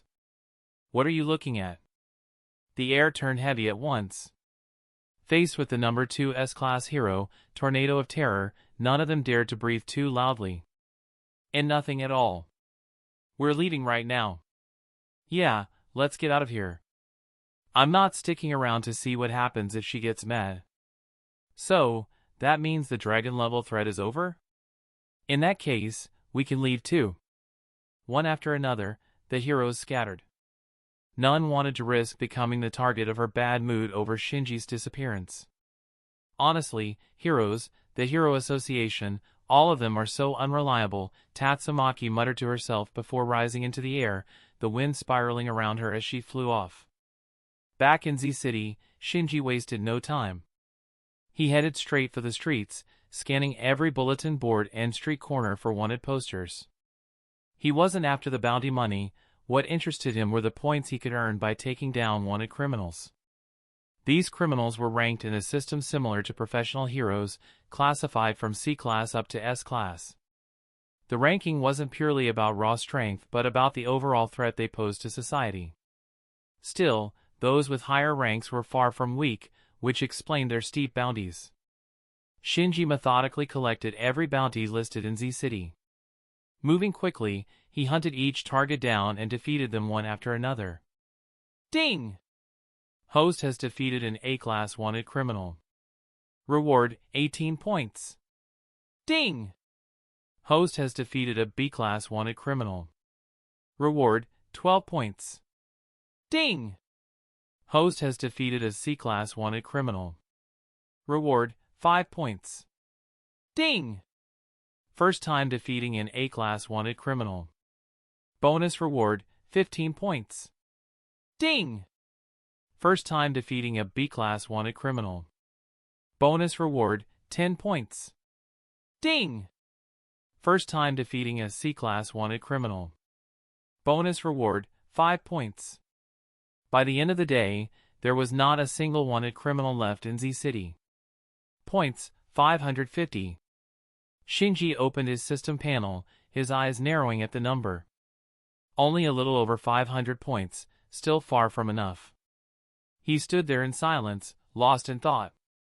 According to his plan, Shinji needed to secure at least one Rinnegan before he could transform the Ghetto statue into the Ten Tails. Ideally, he wanted a complete pair, but even a single Rinnegan required 1,000 points. Since he could not predict when Boros might suddenly appear, his immediate goal was to obtain one Rinnegan first and complete the set later if resources allowed. As for the power of the tailed beasts, that came at no cost, so there was no need to worry about acquiring it. With his objectives clear, Shinji made his way to the Z City Police Department to claim the bounties he had earned. "Hello, this is the Z City Police Department. How can I help you?" the officer on duty asked. "I'm here to settle my bounty claims," Shinji replied without hesitation. One after another, he pulled out the bounty notices, then casually began retrieving the corresponding criminals from his Kamui space, dropping them onto the floor in front of the desk. The stack of bounty notices was thick, but what truly stunned the surrounding officers was the sight of unconscious wanted criminals appearing out of thin air and piling up in the station lobby. "These criminals are already knocked out. You can just lock them up," Shinji said in a calm, almost indifferent tone. "Oh, please wait a moment," one of the officers said quickly, signaling his colleagues. They moved fast, checking each bounty notice against the criminals on the ground. After a thorough verification process, they confirmed without a shred of doubt that every single one was indeed a wanted criminal, ranging from C-class to A-class. Shock rippled through the station. One young man had captured this many wanted criminals entirely on his own? Could he be a professional hero from the Hero Association? Suddenly, an officer's eyes widened in recognition. "Wait, are you the S-class hero who stopped the meteor from falling?" "Yes, though I wasn't an S-class hero at that time," Shinji answered with a nod. "So it really is you. That explains everything. There's no way an ordinary person could have taken down this many fugitives." "S-class rank 5, Kamui, that's seriously impressive," another murmured. Once they understood who stood before them, the officer's earlier astonishment turned into admiration. They immediately began processing his bounty payments. Even a C-class criminal carried a reward of at least 1 or 2 million yen, while B-class criminals often reached several million. A-class and S-class bounties were naturally far higher. Unfortunately, Shinji hadn't found any S-class bounty notices this time, likely because Z City currently had no criminals of that rank on the wanted list. By the time the paperwork was complete, the police had transferred over 10 million yen to Shinji, an amount equal to $65,000. And this was just the result of half a day's work. Still, the money meant little to him. His priority was points. Ding! The host's total assets have exceeded 10 million yen. Reward, 100 points. Chapter 88, Rinnegan. After temporarily dealing with all the wanted criminals in Z City, Shinji continued his hunt by moving on to other cities. Each bounty notice he received came with essential details, including the target's name, portrait, and last known location. Using this information, Shinji tracked them down with precision. For those bounties lacking sufficient intelligence, he simply ignored them, knowing that searching blindly would be a massive waste of time, something he could not afford. After quickly eliminating every wanted criminal in one city, Shinji would immediately move on to the next, repeating the same process without hesitation. Points, 855. Points, 990. With every city cleared, his points steadily soared. Watching the total approach the crucial threshold of 1,000, enough to exchange for the coveted Rinnegan, Shinji set off without delay to find his next target. Along the way, he passed a patch of grass where something caught his eye. There, sitting quietly, was an adorable Hakimi, or rather, a tiny kitten. Standing before the kitten was a woman who resembled a female version of the Puri prisoner. She shared the same prominent chin, but what stood out even more was her muscular frame, covered in stubble, and a tall, imposing build that hardly seemed feminine. In fact, she looked even bulkier than the famously strong Sakura Ogami from Danganronpa. Wow! So cute! The woman's eyes sparkled with delight as she could not resist scooping up the kitten, pressing it firmly against her broad, rock-hard pectorals. Absolutely adorable.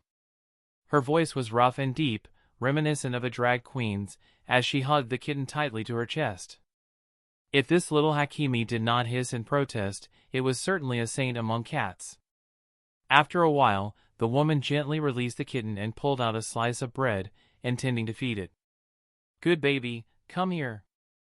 But suddenly, the kitten's head ballooned dramatically in size, and its neck stretched out 1 or 2 meters long. In one swift motion, it lunged forward and swallowed the woman whole. Witnessing this monstrous attack, Shinji could not stand idly by. Calling upon the power of Kamui, he instantly twisted the mutant Hakimi's elongated neck. The massive head fell heavily to the ground, and the woman struggled out from the wide-open jaws. Alert! Host has defeated a dragon-level monster. Reward, 60 points. Who would have imagined that such a seemingly harmless kitten could be classified as a dragon-level threat? Huh? It's dead already? What a pity, it was so cute. At that moment, a new figure appeared, a strange woman clad in shining armor. Shinji turned his gaze toward her and saw a tall, slender young woman with soft pink hair, delicate features, and an otherworldly beauty. What truly made her stand out were the third eye centered on her forehead and the long, pointed ears, which gave her an unmistakably elven appearance. The sight of her instantly triggered a strong sense of déjà vu in Shinji. The combination of elf-like ears, the eye on the forehead, and the armor reminded him vividly of Boros. Although Boros had only a single large eye, the similarity of the pointed ears, pink hair, and armored form was simply too striking to overlook. And an OG. Shinji couldn't help but wonder if this woman belonged to the same alien race as Boros. His suspicion deepened when he spotted a small spaceship parked not far away, confirming in his mind that she was definitely an extraterrestrial and most likely connected to Boros in some way. Who are you? Shinji asked the alien woman directly, eyes fixed on her. Are you a native of this planet? The alien woman did not answer his question. Instead, she turned as if to leave. I just came to observe. Something very interesting is about to happen here, she said with a playful tone. I should get going. Struggle and live well. That final phrase, live well, carried a deeper meaning. Shinji understood it as a veiled warning that she knew Boros would be arriving soon. Because of this, he could not simply let her walk away. Alert! Host has exchanged for Rinnegan *1. 1,000 points deducted. Current remaining points, 50. Without hesitation, Shinji exchanged his points for a Rinnegan in his left eye, replacing his eternal Mangekyo Sharingan there. However, this did not mean he lost the abilities of his eternal Mangekyo. Both Koto Ematsukami and Kamui remained at his disposal. Alert! Host currently has 1 Rinnegan, granting access to basic Rinnegan techniques, including but not limited to Shinra Tensei, Bansho Tenin, and Chibaku Tensei. By this time, the alien woman had boarded her small spacecraft. Just as she was about to leave Earth's atmosphere, a sudden, overwhelming gravitational force tugged at her ship. What? She murmured in confusion, momentarily baffled by the unexpected pull. Bansho Tenin, universal pull. Shinji raised one hand and used the ocular power to forcibly draw the alien woman's ship toward him. The craft was small, only a few meters long, nothing compared to Boros' massive vessel spanning over 10,000 meters. This meant that with Bansho Tenin, Shinji could easily reel in her ship. Immediately after, he lifted his other hand and used Bansho Tenin again, this time pulling up a massive boulder even larger than the spacecraft and slamming it into the ship. Bang! The boulder crashed violently and shattered on impact, but the spacecraft remained largely intact. After all, it was designed for space travel, with durability far beyond ordinary standards. Though Shinji hadn't destroyed it outright, he had effectively stopped her escape. Using Kamui, Shinji phased through the hatch and entered the ship's interior. The alien woman was just about to operate the ship's controls to fire an energy blast, unaware that Shinji was already behind her. "You're not getting away," a voice suddenly declared behind her, causing her shoulders to tremble in surprise. She whipped around to see Shinji standing there. "I have a few things I want to confirm with you. You're not a human from this planet, are you?" Shinji interrogated. The alien woman remained silent for a moment, then attempted to activate some sort of defensive program on the ship to counterattack. But before she could succeed, her body suddenly floated upward, her fingers unable to reach the controls. "Ah!" she cried out in shock. "Bancho Tenin!" Shinji pulled her straight toward him and slammed her down onto the floor. Chapter 89, Boros' younger sister? It turned out that Shinji had mistaken this alien woman for a powerful enemy. The moment he decided to make his move, he immediately activated the Rinnegan in preparation. But to his surprise, she appeared far weaker than he had originally imagined. Boros had once explained that his race came from a planet with an incredibly harsh environment. The members of his species possessed extraordinary vitality and impressive regenerative abilities, and Boros himself was considered the strongest among them all. Since Shinji assumed this alien woman was of the same race as Boros, he subconsciously treated her as a formidable opponent, prepared for a fierce battle. However, it seemed that he had greatly overestimated her actual strength. "Don't tell me, you're actually weak?" Shinji asked, watching as she collapsed to the ground and clutched her sore backside in obvious pain. "Who said that?" The alien woman instantly sprang back to her feet, reaching toward her armor as if she intended to remove it. "This armor is suppressing my power. The moment I unleash my full strength, you'll be the one begging for mercy." "Yeah, let's not do that," Shinji quickly responded, not wanting to provoke her further. After all, she was clearly wearing only this single set of armor, which was already quite revealing. Her shapely figure was almost entirely exposed.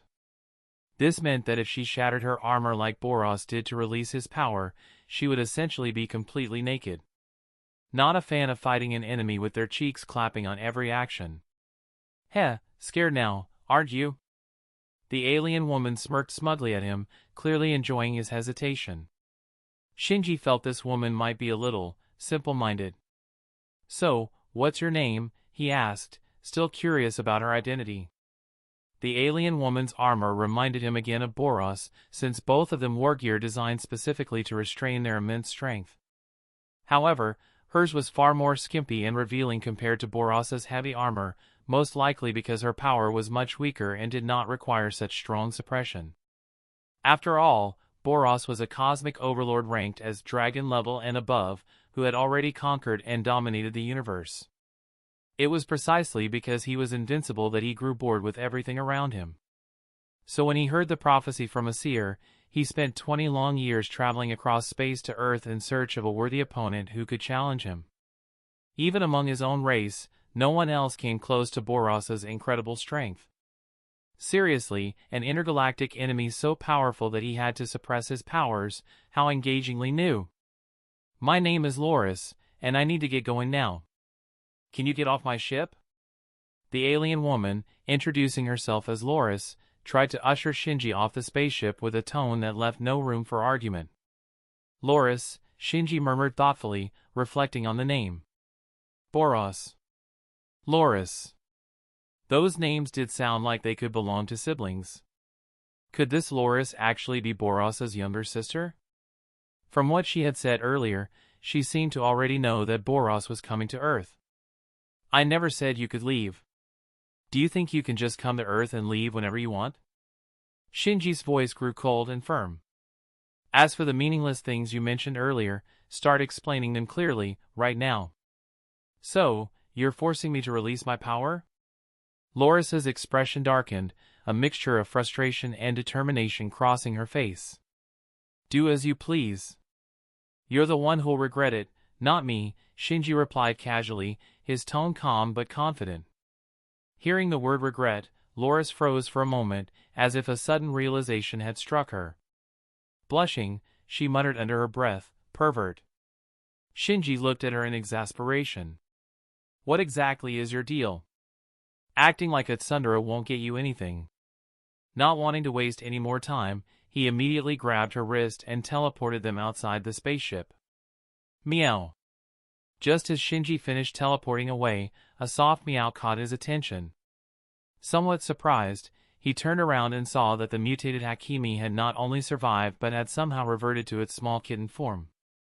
The woman who resembled a female version of Pori Pori prisoner had already fled far away.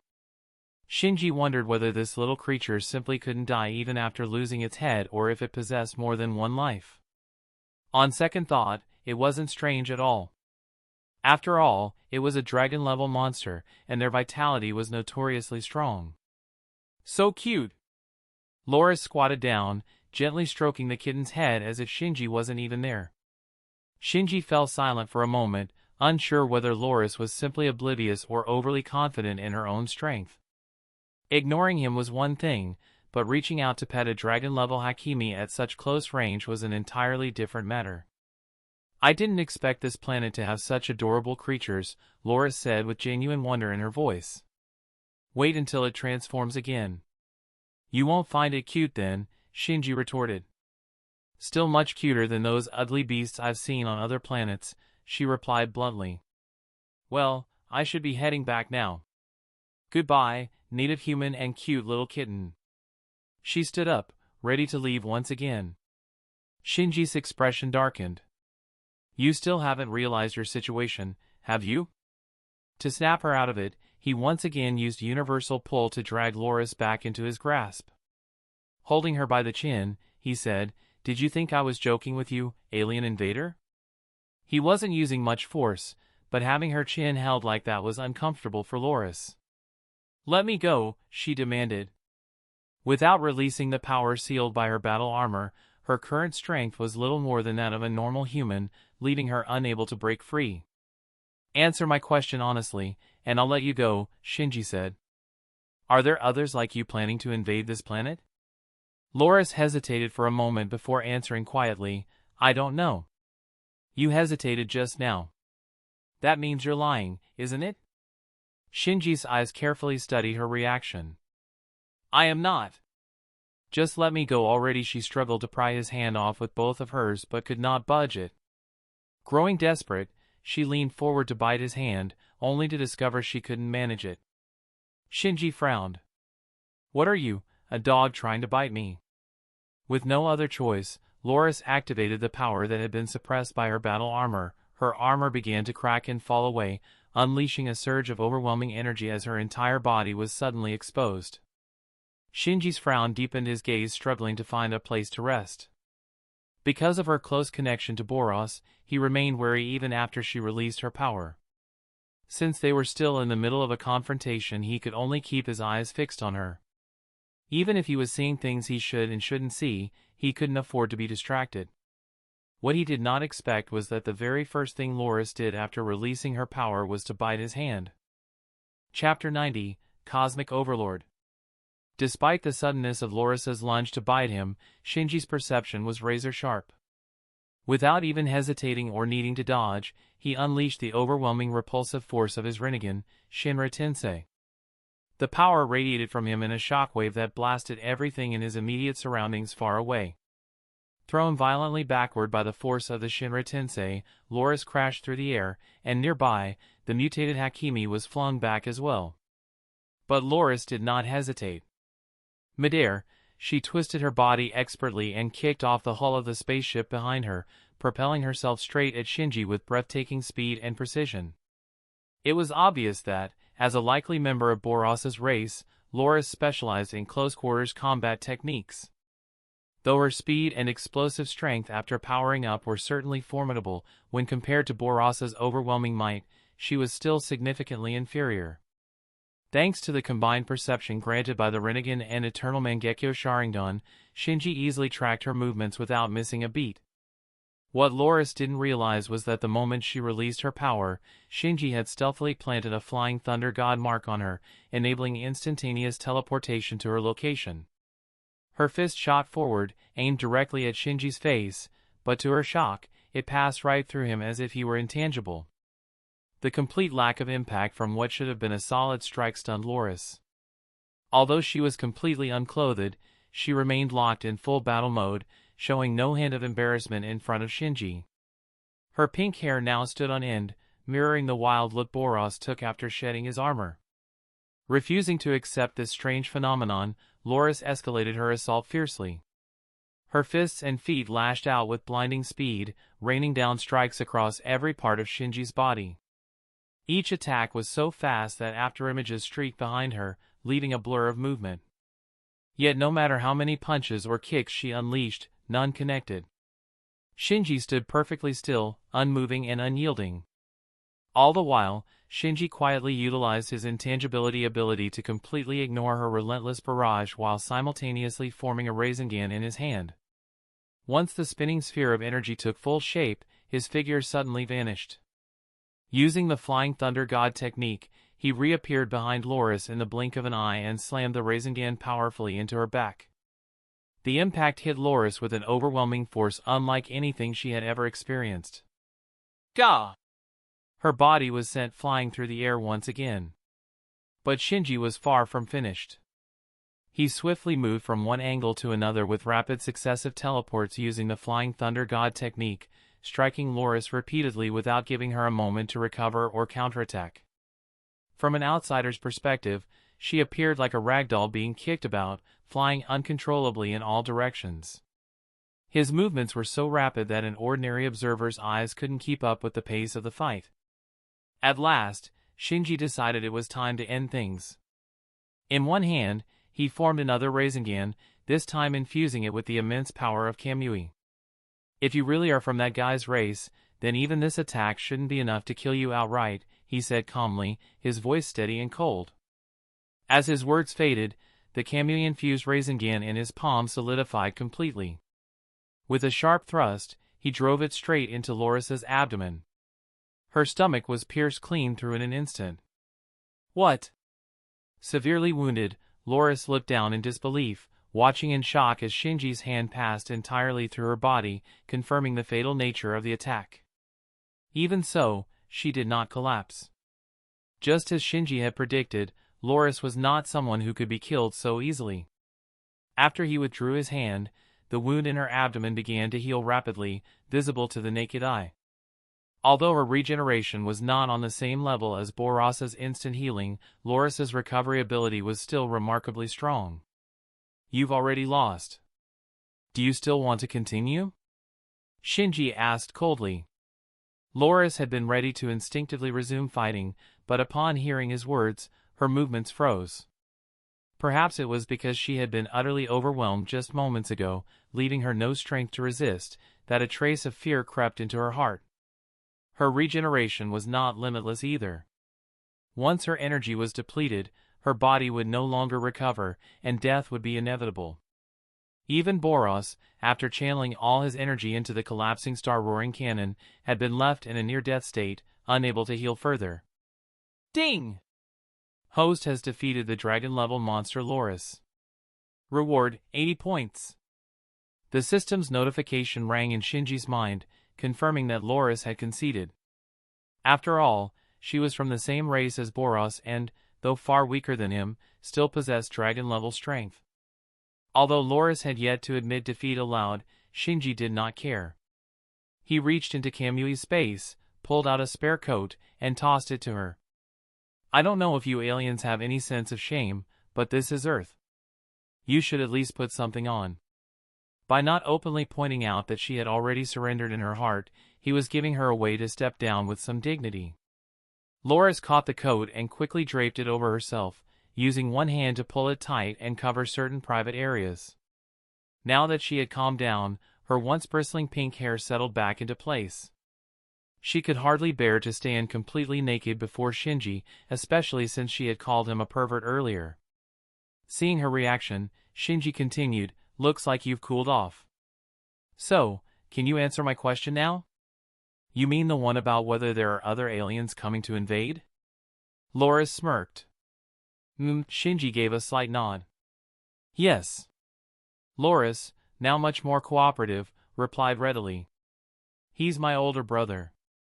Unless something unexpected happens, he'll be leading an army to this planet soon. I was just lucky enough to find it before he did. Your brother, is he strong?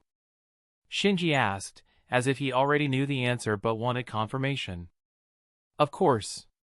He's the ruler of the universe, the strongest being in existence, Loris said proudly. If you're smart, you'll let me go now. Otherwise, your end will be miserable. Even after fighting Shinji, she still didn't believe he could match her brother. To her, Shinji was at best the strongest on this planet, while her brother was the undisputed overlord of the entire cosmos. That was why she had not resisted answering his question. In her mind, revealing her brother's impending arrival would not change the fact that he would conquer this planet. Ruler of the universe? Sounds impressive, Shinji said with a faint smile.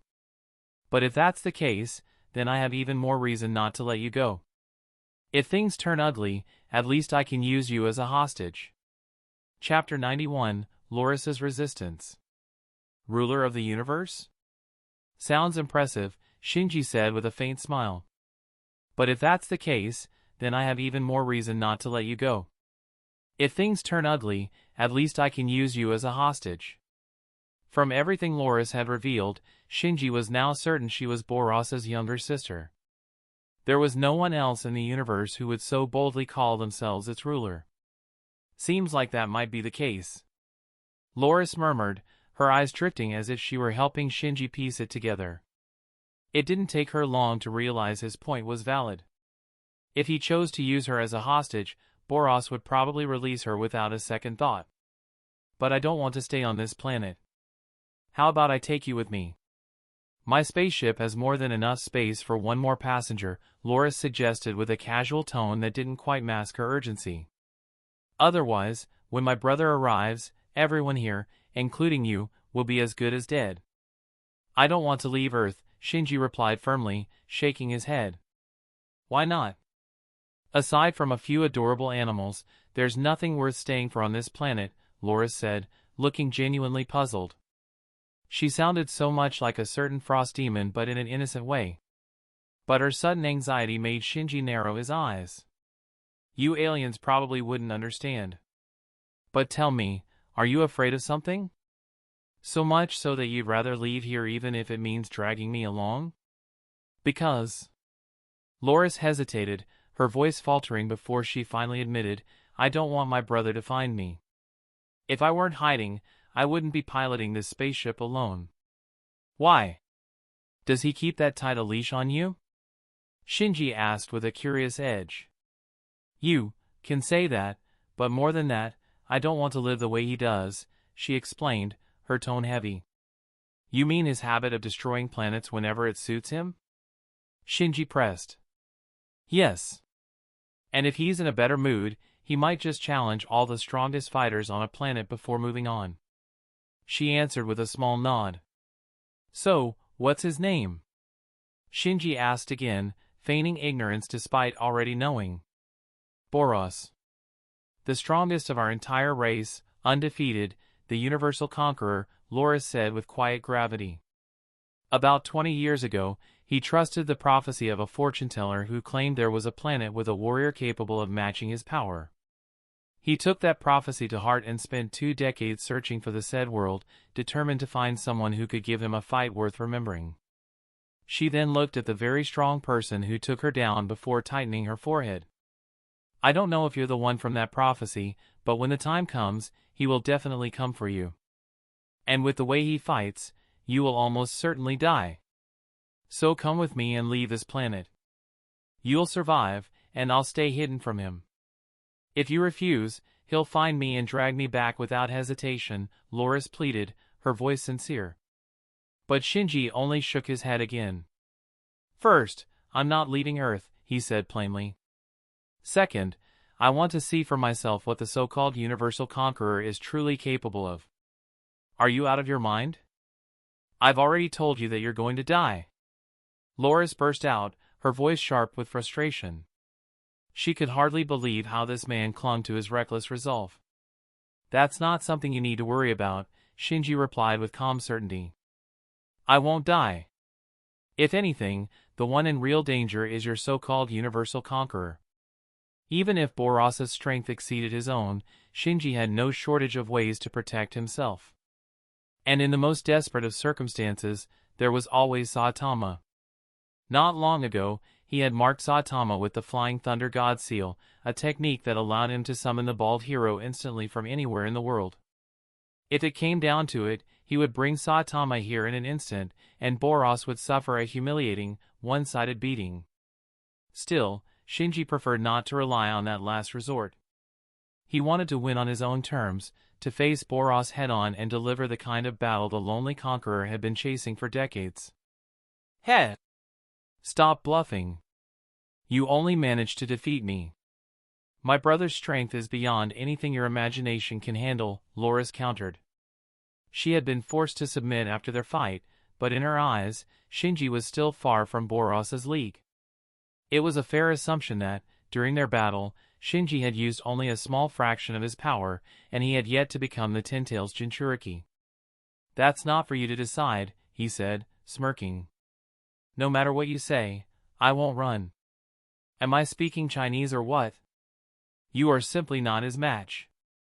Loris's voice rose in exasperation. Were all the people of this planet so stubborn? The universal conqueror was on his way, yet they acted as if nothing could shake them. And now she was trapped.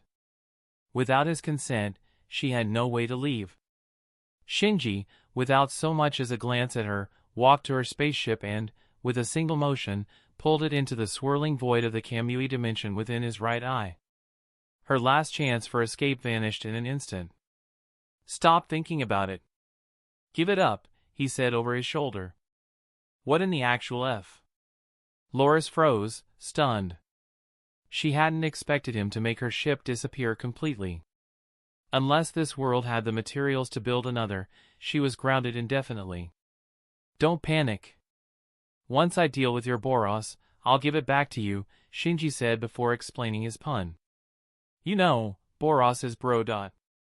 He was certain Boros still valued his sister, otherwise, she wouldn't be so afraid of being found. That made keeping her here all the more useful.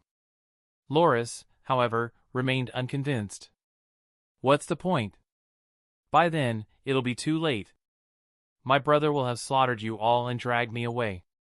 That's not going to happen, Shinji answered, his voice firm. And explaining why would be a waste of time, you wouldn't believe me anyway. He certainly wasn't going to reveal Saitama's existence as some kind of reassurance. Damn it! She muttered, torn between anxiety and helplessness. Come on. I'll find you a temporary place to stay, but during this time you'll follow my instructions, Shinji said, his gaze steady. I'm not forcing you for the sake of control. I'm protecting you. Otherwise, someone might beat you, or even kill you, before then. Whatever, she replied reluctantly. Then let's go. Shinji reached out, ready to place his hand on her shoulder and teleport her away. Wait! Without warning, Loris darted toward the mutated Hakimi. In its calm state, the creature looked like a sweet, wide-eyed kitten. Its earlier rampage had been sparked entirely by the female version of Puri prisoner, who had crushed it mercilessly against her unyielding, rock-hard chest. Even the gentlest cat would have erupted in a furious flurry of hisses, claws, and bristling fur after such treatment. Chapter 92, Truly Open. Loris crouched down and gently reached out to pat the little kitten on its head. Meow. The kitten didn't resist in the slightest, its earlier wild and frenzied demeanor nowhere to be seen. Perhaps it had settled down after Shinji's earlier discipline, or perhaps it simply sensed something different about her. Though Loris was an alien, her touch carried a softness far removed from the rough, overbearing grip of the female version of Puri prisoner. It wasn't hard for Hakimi to tell the difference. You want to adopt it? Shinji asked. Yes. Loris gave a small nod. Since I can't leave for now, I might as well keep it as a pet while I'm on Earth. You can, but once you take it in, you can't just abandon it later, Shinji reminded her. Monster or not, Shinji hates someone who adopts a pet before leaving it for the sake of convenience. I understand. She hesitated briefly, then added, all right. though it might be troublesome to bring it aboard my spaceship later. As long as you're willing to take responsibility, it's fine, Shinji replied. I'm cool then, Loris answered without hesitation. Let's go. Shinji motioned to the kitten with a beckoning gesture. The small creature proved unexpectedly clever, springing straight into his hand as though it understood the signal perfectly. You're well behaved. Keep it that way, and I won't have to do anything to you, Shinji told it. Meow. The kitten's soft cry almost sounded like agreement. Cradling the kitten in one arm, Shinji placed his other hand on Loris's shoulder. With the Flying Thunder God technique, the very next instant he brought both the alien and the cat directly to the abandoned zone of Z City. This building is where I live. You can stay here or choose a place nearby, Shinji said, pointing at a certain building. From Loris's blank expression, it was clear that adjusting to life on Earth would not be easy for someone like her. Forget it.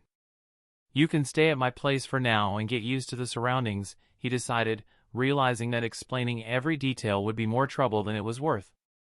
All right, Loris agreed without a hint of objection.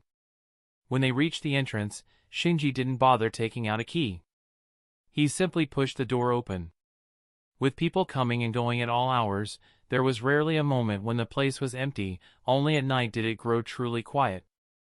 Inside, the familiar figures of Saitama, Genos, and Vaccine Man were present, though today there was a fourth guest, Bang. Master Bang? What brings you here? Shinji asked in surprise. I heard that you, Saitama, and Genos all live here, so I came by out of curiosity, Bang explained. 3 S-class heroes residing together in the infamous abandoned zone of Z City was already enough to turn heads. Discovering that the dragon-level monster, Vaccine Man, also shared the space only made the sight more unusual. I see, Shinji said, giving a small nod. Of course, if you don't welcome an old man like me, I can leave right now, Bang said with a teasing tone. Of course not. You're welcome anytime, Shinji replied with a faint smile. Speaking of which, Bang's gaze shifted past Shinji to Loris, who was standing just behind him. I didn't realize you were into such open tastes. It was clear from the glance that Bang had completely misunderstood the situation. Seeing Loris wearing nothing but an overcoat, he seemed to assume Shinji had roped her into some unusual sort of game. Still, his expression hardly changed. After all, back in his younger days, Bang had been something of a free spirit himself, though never quite to the extent of indulging in this sort of specialty. Good for you, man, Saitama remarked, giving Shinji a casual thumbs up. It's good to have some kinks. Master. Genos had also taken it the wrong way, though not in a crude sense. Instead, he began to seriously wonder if somehow this was connected to the path of becoming stronger. Only Vaccine Man, oblivious to human social cues, failed to pick up on Bang's innuendo. What stood out to him was something entirely different. The woman behind Shinji didn't look human at all. Wait, I think you've all got the wrong idea, Shinji said quickly. She's actually an alien. According to the Hero Association, that makes her a monster. When I encountered her, we fought, and her original armor was destroyed. The coat she's wearing now is mine. Hearing that, Bang gave a simple nod. I can tell. She's clearly not human. The misunderstanding dissolved instantly. Are they all natives of this planet? Loris asked curiously from behind him. Yes, they're all human like me, Shinji answered. I see, then why is that one human bald? She asked, pointing without hesitation at Saitama, who was sitting nearby. The veins on Saitama's forehead immediately pulsed, but he didn't lose his composure. Sorry for being bald, I guess. He looks like an egg, MMPH. Loris began to laugh, but Shinji clamped a hand over her mouth before she could finish. He was utterly speechless. She clearly had no grasp of manners, and to make matters worse, she had just mocked Saitama of all people. Whether she realized it or not, she was just numbering her lifespan. Even though Shinji knew Saitama wouldn't harm her, out of respect for him, and perhaps because Loris seemed harmless toward humans, it was still basic courtesy that needed to be enforced. Watch your manners. Making fun of someone's appearance is very rude, Shinji told her firmly. Forget it, forget it. She's an alien, right? Probably didn't mean it, Saitama said with his usual easygoing attitude, even stepping in to defend her. Only then did Shinji release her. I didn't even know that was a thing. Why are you snapping at me? Loris muttered, sounding faintly wronged. I was explaining calmly, where exactly was I snapping at you? Shinji sighed. Forget it. We'll talk about this later. Right now, let's solve your clothing problem first. Chapter 93, Something Feels Off. Shinji decided it was best to take Loris out to buy some proper clothes. The way she was dressed now would be enough to spark all kinds of misunderstandings. It might not matter among familiar faces like Bang and the others, but if strangers saw her, his hard-earned reputation could go down the drain. Before we go out, zip up your jacket and at least put on a pair of pants. As he spoke, Shinji pulled a pair of loose white sweatpants from his Kamui space and held them out to her. Got it. Loris accepted them without the slightest sign of discomfort or hesitation. She slipped on the pants quickly, zipped her jacket all the way up, and stood waiting. Though the clothes were his, they didn't look terribly out of place on her, just a little loose. Loris was nearly as tall as Shinji, her proportions almost flawless.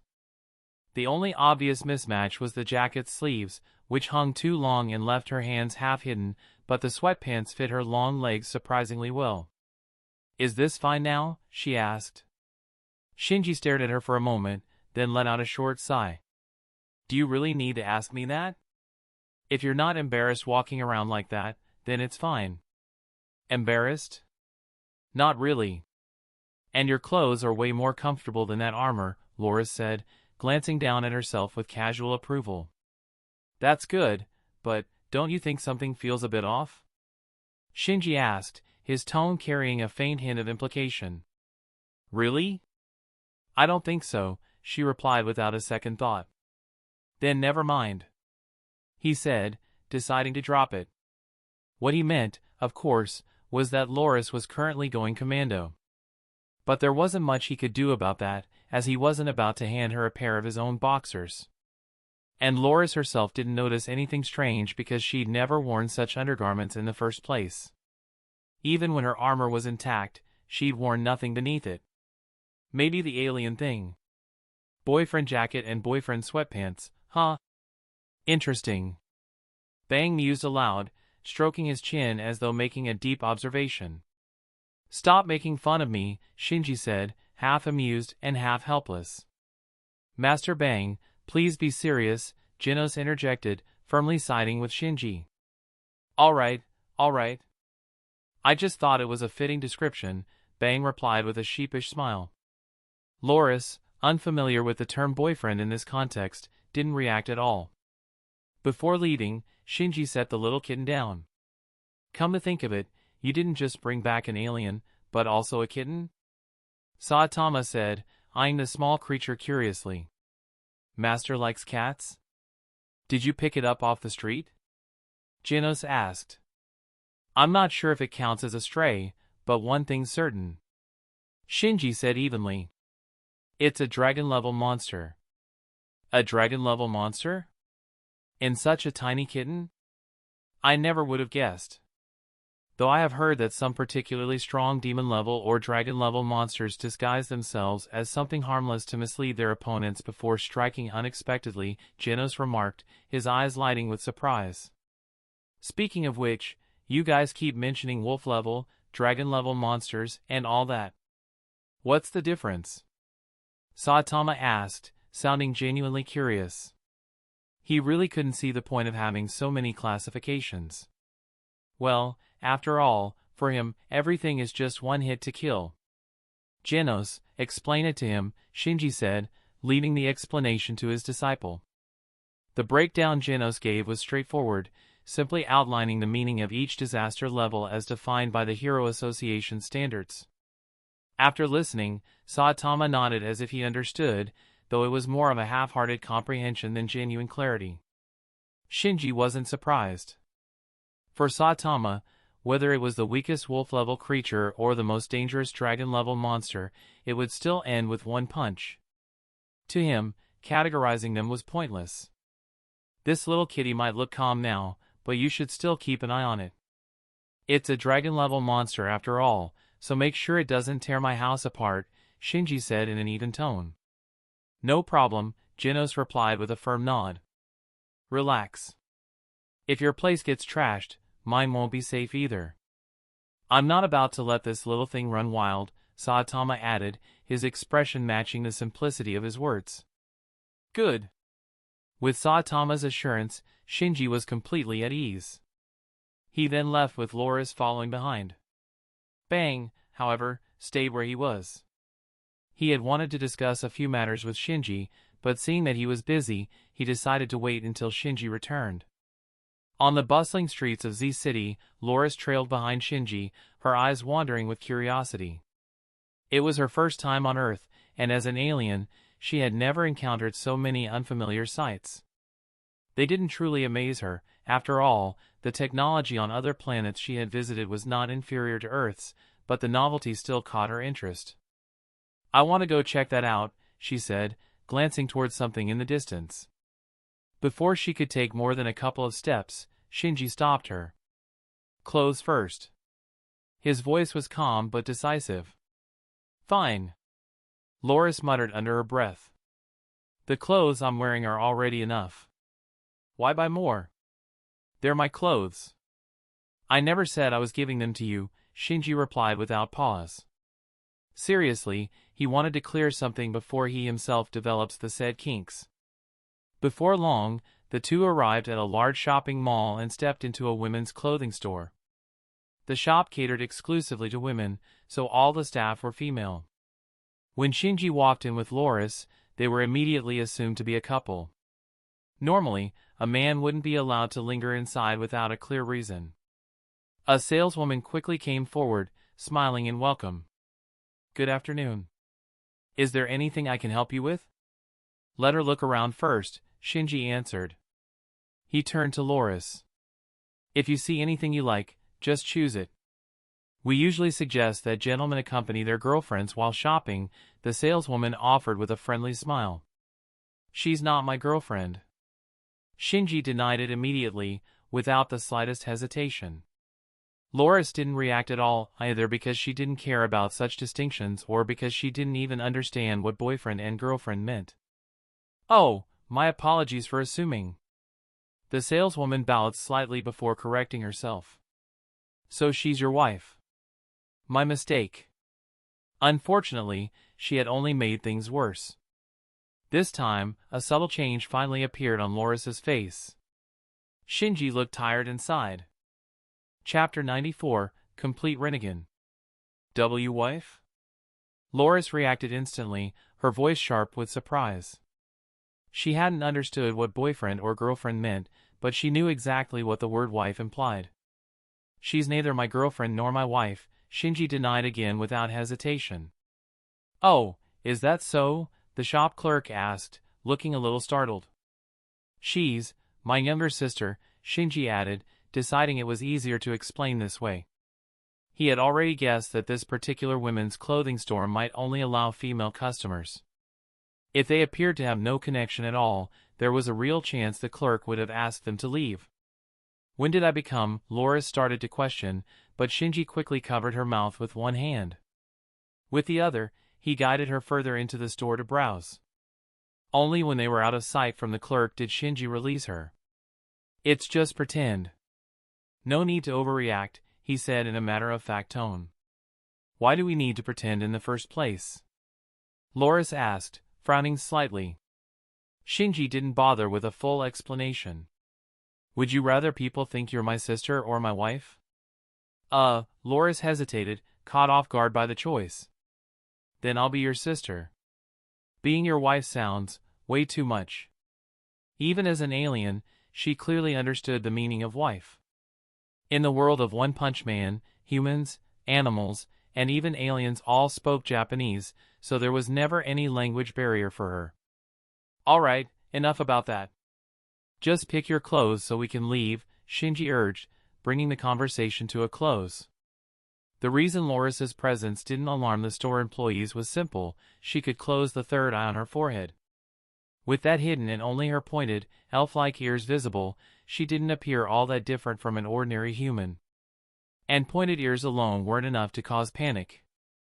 Despite being an alien, Loris was still a woman, and her instinctive love for beauty quickly surfaced.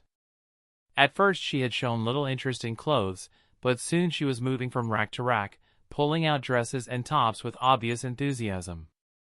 "Don't just keep picking those. Choose your underwear first," Shinji reminded her when he saw her stacking up only skirts, jeans, and dresses. "Underwear? What's that?" Loris asked, tilting her head. "It's those," Shinji said, pointing toward a nearby section lined with all kinds of women's lingerie. "So that's called underwear," Loris murmured, giving a small nod as if filing the word away. Shinji eyed her reaction, then asked in disbelief, "Don't tell me you've never worn any before?" "That's right. What would I wear those for?" she replied without the slightest hint of embarrassment. For a moment, Shinji was at a loss for words. He didn't even know where to start explaining. "Forget it. If you really don't want to wear them, then fine," Shinji said at last, deciding it wasn't worth arguing. He had no intention of forcing his own habits or ideas onto her. As long as she didn't do anything too outrageous, it was fine. After that, Loris didn't even glance toward the underwear section again. "How about this one? This one? And what about this one?" By now, Loris had gathered an armful of dresses, holding each one against herself and repeatedly asking Shinji for his opinion. "Don't ask me. I have no talent for choosing clothes for others," Shinji replied flatly. "Just give me a quick look. I only need a bit of reference," she pressed, her tone carrying a faint hint of playfulness, almost like she was trying to act spoiled. "Honestly, there's no point. With your face and figure, nothing you wear will look bad, so my opinion doesn't matter." Shinji spoke without hesitation. People with naturally good looks and a well-proportioned figure could look fine in almost anything. It was those with average or awkward appearances who had to carefully study combinations to make themselves more appealing. Loris was clearly in the first category. Besides, he had little interest in this kind of task. Before he crossed over, his mother had dragged him along for endless shopping trips, making him wander store after store to look at clothes or, worse, to be on the way to look at clothes. Every time, it had been pure torture. "What do you mean? Are you saying I'm pretty?" Loris asked, caught slightly off guard. "I mean, duh. You're always going to look good, so there's no need to ask me." Shinji glanced at the time on his phone. "And hurry up, it's getting late." "Humph, even if you praise me for being pretty, I still won't marry you," Loris muttered under her breath. "What kind of strange thought process is that?" Shinji said, speechless. "No one's asking you to marry me. Just hurry up." Soon, with the help of a shop assistant, Loris entered the fitting room. She tried on every single outfit she had chosen, and almost every one of them she decided she wanted. In the end, she had the assistant pack them all up. "You really don't hold back, do you? Though I guess you don't even realize these clothes cost money," Shinji remarked. "Don't you just take them? You have to pay?" Loris asked, genuinely puzzled. From her reaction, Shinji knew he had guessed right. Shopping was a transaction, and transactions required currency, even on other planets. But with a brother known as the tyrant of the universe and her own considerable strength, Loris was used to people never daring to charge her. Over time, it had simply become second nature. "What did you think?" Shinji asked. "That's bad. I don't have this planet's currency," Loris admitted with a slight frown. "These clothes aren't worth much. I'll pay for you first, just make sure you pay me back later." Without much fuss, Shinji paid for everything. He wasn't going to be all kind and saint for Loris. "All right," Loris agreed cheerfully. After settling things with Loris, Shinji returned to farming points. This time, he used the wood clone technique, summoning multiple clones to capture bounty targets in other cities simultaneously. Although the clones weren't as strong as the original, they were more than enough to handle ordinary bounty criminals. Points, 130. Points, 395. Points, 750. Shinji's efficiency in gathering points had skyrocketed. Soon, he would be able to acquire a complete set of Rinnegan. Although a single Rinnegan could use basic ocular techniques and allow someone to become a Ten-Tails Jinchuriki, it could never compare to the power of a perfect pair. The Rinnegan in the points shop belonged to Madara Uchiha, and if Shinji could get both, he would gain access to unique ocular powers such as Limbo, Border Jail and Ichibaku Tensei on Madara's level. Chapter 95, Fusing the Ten-Tails. With the battle and with Leaf still raging, Shinji's points climbed past 1,000 in no time, only starting to slow once they reached 1,500. Aside from exchanging for the Rinnegan, another priority was restoring the demonic statue of the Outer Path into its complete form as the Ten-Tails. Up to this point, Shinji had already obtained the power of the One Tail through the Four Tails. The remaining ones were the Five Tails through the Nine Tails. Alert! Host has exchanged Tailed Beast Summoning Scroll, 5 Tails Kokuo, consuming 100 points. Current remaining points, 1,430. Alert! Host has exchanged Tailed Beast Summoning Scroll, 6 Tails Saiken, consuming 100 points. Current remaining points, 1,330. Alert! Host has exchanged Tailed Beast Summoning Scroll, 9 Tails Kurama, consuming 100 points. Current remaining points, 1,030. In one go, Shinji had exchanged for the scrolls of every remaining tailed beast. All that was left was to decide on the summoning location. He had already carried out the warning to the Hero Association. Since they were now busy evacuating civilians from City A, there was no reason to summon the beasts there. If he did, Tatsumaki might show up to steal the credit, and given that she lived in City A, the odds of that were high. Instead, Shinji picked a barren stretch of land far from City A and beyond the borders of any other city. Alert! 5 Tails Kokuo has descended at the host's location. Please challenge it as soon as possible. Alert! 6 Tails Saiken has descended at the host's location.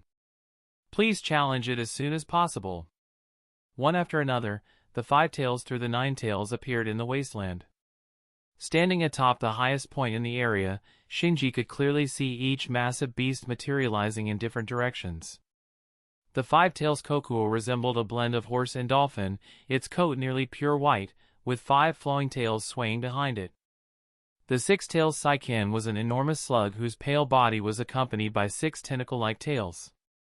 The 7 Tails Chomei looked like a colossal winged insect, part beetle and part dragonfly, with 6 translucent wings and a single long tail to make 7 in total. The 8 Tails Kyuki had the upper body and head of a bull, while its lower body ended in 8 thick octopus tentacles. And finally, the 9 Tails Kurama, a towering orange fox with 9 immense tails, radiates overwhelming power as the strongest and largest of them all.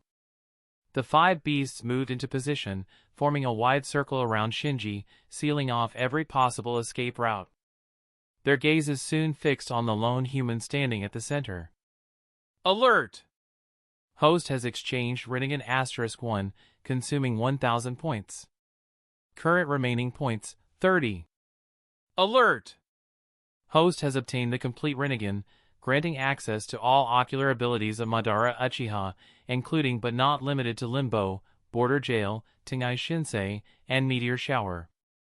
Without hesitation, Shinji completed the exchange. Both of his eyes now shifted into the distinctive ripple-patterned grayish-purple of the Rinnegan, the power in them unmistakable. Several small black spheres suddenly materialized in Shinji's hand.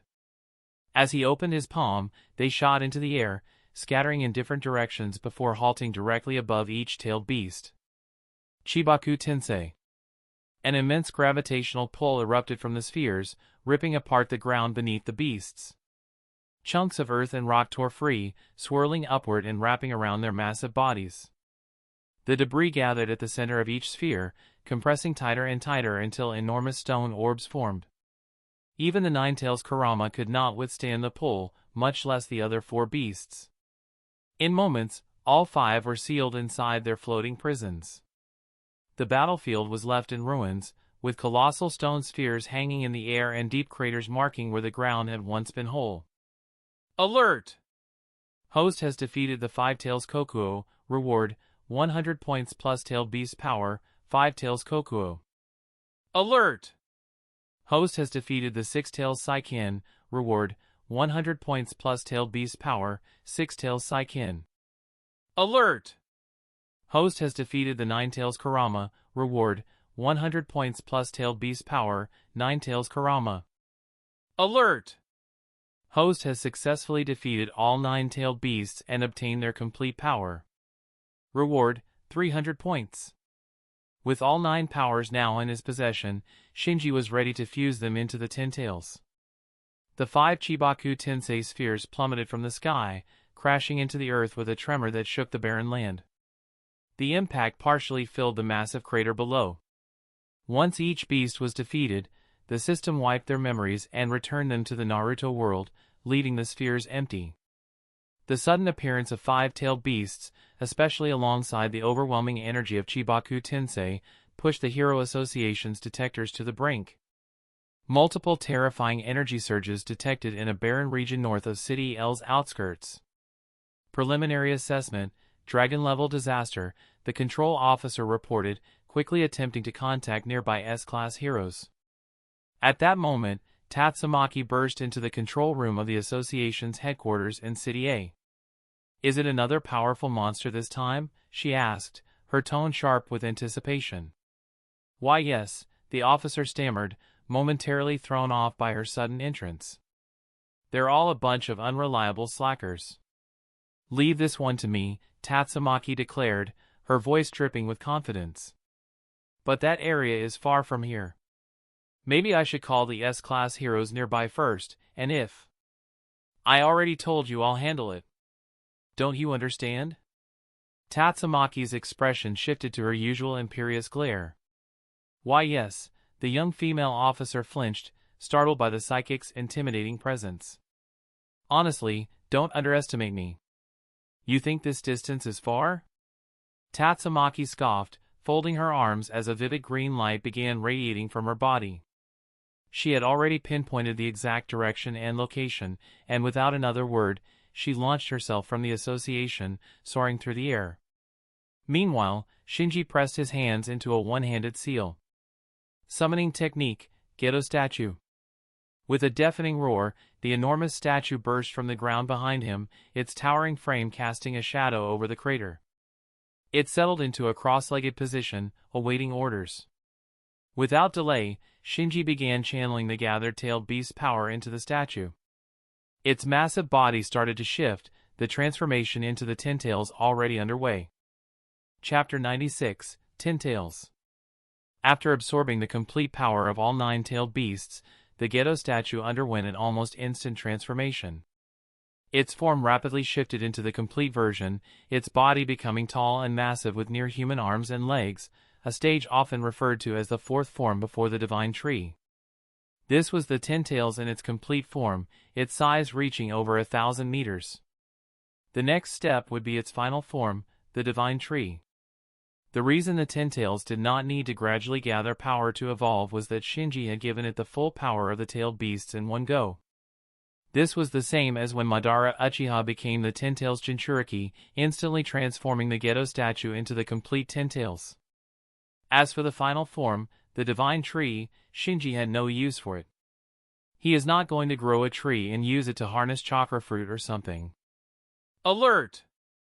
Host has successfully restored the Geto statue into the Ten Tails. Reward, 200 points. Alert! Host has redeemed physique times 630, deducting points times 630. Remaining points, 400. Alert! Host has redeemed Hashirama cells times 40, deducting points times 400. Remaining points, 0. Physique plus 630. Hashirama cells plus 40. Physique, 1808. Hashirama cells, 100. As the Ten Tails completed its evolution, Shinji also prepared to become its Jinchuriki. Although his Rinnegan came from Madara, with the system's help, they fit him perfectly, as if they were his own eyes, much like the double Kamui he possessed from the beginning. In theory, he could become the Ten Tails Jinchuriki just as smoothly as Madara did, without struggling like Obito. Still, to minimize any possible accidents, Shinji chose to raise his stats as much as possible. Alert! Host's Hashirama cells have reached 80. Reward unlocked, would release, would dragon technique. Alert! Host's Hashirama cells have reached 100. Reward unlocked, would release, flower tree world. With the sharp increase in Hashirama cells, Shinji gained new would release techniques. However, just as Shinji was about to use the 6 paths, Ten Tails coffin seal to absorb the Ten Tails into himself, things took a little unexpected turn. A petite figure glowing with faint green light suddenly descended from the sky, landing right in front of the Ten Tails. It was none other than Tatsumaki, the tornado of terror. So this is the monster causing trouble this time? It's pretty big, but I wonder how strong it actually is. Then she spotted Shinji standing on the ground before the Ten Tails. Huh? You again? Shinji sighed. Man, her timing could not be better. What are you doing here? Shinji was genuinely surprised to see her. He sealed away all the tailed beasts as quickly as possible using Chibaku Tensei, then immediately summoned the Geto statue to start the Ten Tails fusion. He wanted to avoid attention and hope things would go smoothly like before, but the moment Shinji spotted this little green head, he knew he had to deal with trouble. In truth, she had just happened to be at Hero Association headquarters, so the moment she heard about a dragon-level threat, she rushed straight over. Looks like you can't handle this big guy after all. In the end, you still need me. Let me take care of it. Tatsumaki had no idea the big guy she was referring to was there for the said Shinji. Seeing the battlefield scars left behind by Chibaku Tensei, she assumed Shinji had gone through all this trouble but still couldn't beat the massive monster. I'm in the middle of something important, don't get in my way. Shinji didn't want to waste words with her, focusing instead on forming the necessary hand seals. What's with that attitude? Tatsumaki snapped, clearly annoyed. She raised her hand, unleashing her psychic power to fling the obstructive Shinji aside so she could take on the massive monster herself. Tatsumaki's action immediately caused a misunderstanding about the Ten Tails. Although it was definitely under Shinji's control, that didn't mean it was just a mindless puppet. It still kept awareness deep inside and instinctively obeyed him. So the moment it sensed Tatsumaki might harm Shinji, it attacked her without hesitation. Roar! The Ten Tails let out a deafening roar and unleashed catastrophic planetary devastation. In an instant, it triggered multiple natural disasters at once, earthquakes, lightning strikes, tornadoes, and tsunamis, all aimed at Tatsumaki. Oh! Seeing such a vast and large-scale display of natural calamities suddenly unfold, Tatsumaki's lips curled into a faint smirk, her interest clearly piqued. After all, when it came to natural disasters, this was also her specialty. She immediately raised both hands, using her overwhelming psychic power to conjure tornadoes even larger than the ones before her, countering the threat. The lightning strikes were blocked by the protective barrier enveloping her body. For the first time in a long while, the Ten Tails had presented her with an opponent worth some attention. Unlike the monsters she had defeated in the past, even dragon-level threats had never given her a real challenge. Shinji, on the other hand, was far from pleased. His brow furrowed slightly. Just as he was debating whether to stop the Ten Tails from fighting Tatsumaki, the system suddenly chimed in. Alert! Host has triggered the special event Ten Tails vs Tatsumaki. Reward, physique plus 100, Hashirama cells plus 20. Physique, 1908. Hashirama cells, 120. Alert! Host's Hashirama cells have reached 120. Reward unlocked, would release, would human technique. Bro, really? Seeing this, Shinji made up his mind to wait and watch. Welp, I won't say no to free points then. As long as it was before Boros arrived, the exact moment he became the Ten Tails Jinchuriki didn't matter. If the battle between the Ten Tails and Tatsumaki could bring him more rewards, then there was no harm in letting it play out. Shinji didn't believe the Ten Tails could defeat Tatsumaki, but he also knew she couldn't kill it either. In truth, the Ten Tails was essentially immortal. Even if she managed to tear it apart, he could instantly revive it. With that in mind, Shinji sat down right where he was, pulling out a bag of sunflower seeds from the Kamui space and cracking them leisurely. That's more like it. Sit there quietly and watch me perform. Noticing Shinji's relaxed posture, Tatsumaki showed a faintly smug expression. But as she was busy countering the disasters, the Ten Tails' mouth shifted and grew into a massive cannon-like muzzle, gathering an enormous tailed beast bomb. This bomb was so large it exceeded the Ten Tails' own size, and it launched straight toward Tatsumaki, who was hovering in the air. At that moment, her previously casual expression turned serious. She could feel the terrifying energy stored within that massive tailed beast bomb and knew better than to rely on her barrier to take it head-on. Tatsumaki immediately dodged, but the distant mountain behind her was not so lucky. Boom!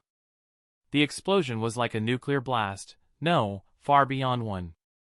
The impact radius stretched for at least 1,000 kilometers, the fireball piercing through the clouds, an attack worthy of wiping out an entire nation. Chapter 97, Ten Tails vs. Tatsumaki. Fortunately, this wasteland was far from any city. Otherwise, the explosion could have easily caused hundreds of millions of casualties. Shinji and Tatsumaki were both within the blast zone. Tatsumaki blocked the impact with her psychic barrier, and instead of being alarmed, the destructive force of that massive tailed beast bomb only made her even more excited. Shinji, meanwhile, stayed seated, cracking sunflower seeds as if nothing had happened. His intangibility allowed him to completely ignore the explosion, and naturally, the seeds in his hand were intangible along with him. Alert! Host has controlled the Ten Tails to defeat a demon-level monster. Reward, 40 points. Alert! Host has controlled the Ten Tails to defeat a B-class wanted criminal. Reward, 10 points. A string of system notifications rang in Shinji's mind. Apparently, that nation-destroying tailed beast bomb had coincidentally wiped out several monsters and wanted criminals hiding in the uninhabited area. By his estimate, he had just gained another 200 or 300 points. At that moment, the Ten Tails fired again, this time unleashing a beam-like tailed beast bomb, slicing toward Tatsumaki like a laser. This was much faster than the previous massive blast, and the lingering smoke from the explosion obscured her vision, so she failed to dodge immediately. Her barrier took the full brunt of the beam, and cracks quickly began to spread across its surface. Seeing her shield about to shatter, Tatsumaki shot upward to evade the beam. Out of all the monsters I've faced, your destructive power is the greatest, she admitted, then smirked. So, can you withstand my attack? With that, Tatsumaki spread her arms wide, no longer holding back her strength. But just then, she remembered a certain someone was still below. Hurry up and get out of the way. Don't say I didn't warn you, she shouted to Shinji. What? No, just do your thing. Shinji mumbled before stuffing his mouth with a handful of seeds. Fine, don't say I didn't warn you. With a cold snort, Tatsumaki unleashed her psychic power against the Ten Tails. On both sides of the monster, the ground erupted as two massive kilometer-high rock walls tore free and pressed inward to crush it. The Ten Tails' body warped under the pressure, letting out a pained roar. The next second, it fired a barrage of tailed beast bombs, blowing the rock walls apart. The remaining blasts shot upward like machine gun fire toward Tatsumaki. She darted through the air at high speed, dodging them all. Not bad, she admitted, surprised by its resilience and defense. If it had been any ordinary dragon-level monster, it would already be pulped from that crushing strike. She then poured even more power into her next move. Rarely encountering a worthy opponent, Tatsumaki was starting to get carried away. She twisted her hands as if wringing out an invisible cloth, aiming directly at the ten tails. In an instant, the air itself became a crushing vice, wringing the monster with invisible force. It was almost her full power, tearing apart the surface of the earth as the ten tails screamed in pain. Tatsumaki let out a cold hum, unwilling to believe that this move still wouldn't be enough to bring him down. The massive body of the ten tails twisted under the violent turbulence, warping like a wet towel being wrung out. However, she had underestimated the monster's vitality. The ten tails held on stubbornly, staying active even after enduring the crushing force for a long while. For Tatsumaki, manipulating such a vast mass of air and trying to grind the ten tails apart was draining. Her stamina was already more than halfway gone, but her fighting spirit had completely taken over. She no longer cared how long her body could keep up and pushed her psychic power to the limit, determined to finish the beast off. A few minutes later. After a while, Tatsumaki was panting for breath. The furious winds began to subside, the air growing still again. Across from her, the ten tails looked battered and twisted but showed no sign of being close to death. When the dust cleared and her view sharpened, Tatsumaki's brows knit together, a trace of disbelief flickering in her eyes. TCH, she clicked her tongue. What a troublesome creature. Its life force is ridiculously strong. She had just used one of her deadliest moves, yet it still wasn't enough to finish off this monster. With all her focus locked on the ten tails, she momentarily forgot that Shinji was also there. Raising her arm and opening her palm, she used her psychic power to drag down a meteor from the edge of space. It wasn't particularly large, only a few dozen meters across. Anything bigger, she couldn't guarantee she could force down. The ten tails immediately formed a tailed beast bomb and fired at the meteor, shattering it with ease. As I thought, that won't work on you. Then next. Tatsumaki was about to unleash another large-scale attack, unaware that her stamina was quickly running dry. She might collapse from exhaustion before she could kill the ten tails. More importantly, the ten tails could not be killed. Wasting her energy like this would only wear her down to death. Ten tails, go all out. No need to hold back, Shinji ordered silently. With his permission, the ten tails went full power, roaring before unleashing Cataclysm once more. Earlier, it had held back because Shinji was present, but this time. Oh boy! The scale of the attack was several times greater than before, instantly darkening the skies. Thick clouds rolled in, lightning bolts rained down in endless streams, most of them striking toward Tatsumaki, while countless tornadoes spun toward her from every direction. The ground quaked violently, and floodwaters roared down from the mountains. It was the image of the apocalypse. On the other hand, Shinji stood unfazed, using intangibility to completely avoid the destruction. The only one truly in danger was Tatsumaki. Her expression shifted. She hadn't expected her opponent to have been holding back before. This was clearly the monster's full strength. She could have escaped in the first moments, but her pride refused to allow such a humiliating retreat. Instead, she chose to face the ten tails head-on. She had her pride, and now she was far too furious to back down. She poured the last of her strength into manipulating the elements to clash against the cataclysm, shielding herself with psychic barriers for defense. But matching stamina with the ten tails was without question a disastrous choice. Chapter 98, Princess Carrie. After clashing head-on with the ten tails for so long, Tatsumaki was gradually reaching her limit. Her stamina was almost depleted, and now even maintaining a basic energy barrier around herself was exhausting. If this went on, defeat was inevitable. By now, Shinji had already seen how this battle would end. The fact that the ten tails could overpower Tatsumaki honestly came as a bit of a surprise to him. If she had kept her cool and avoided confrontations directly, things might not have turned out this way. He knew exactly how terrifying her powers were in the mana when she faced Psychos and then Saitama. It wasn't just her pride and stubbornness at work. Tatsumaki hadn't faced an opponent on her level for too long, so meeting the ten tails had excited her. In short, she had gotten carried away, flinging her powers without regard for her energy reserves. And against a being like the Ten Tails, whose vitality was absurd and whose immortality made it practically unstoppable, that recklessness was the worst possible approach. The only way to defeat the Ten Tails was through a sealing technique like the Six Paths, Chibaku Tensei, otherwise, its undying nature was a complete flaw in the system. The next best option would be to have power far beyond its own, enough to obliterate it instantly, then strike it down again the moment it revived, leaving no chance for retaliation. Just then, Shinji's phone rang. He answered. "Hello? Hello, this is Sitch." Sitch's voice came from the other end.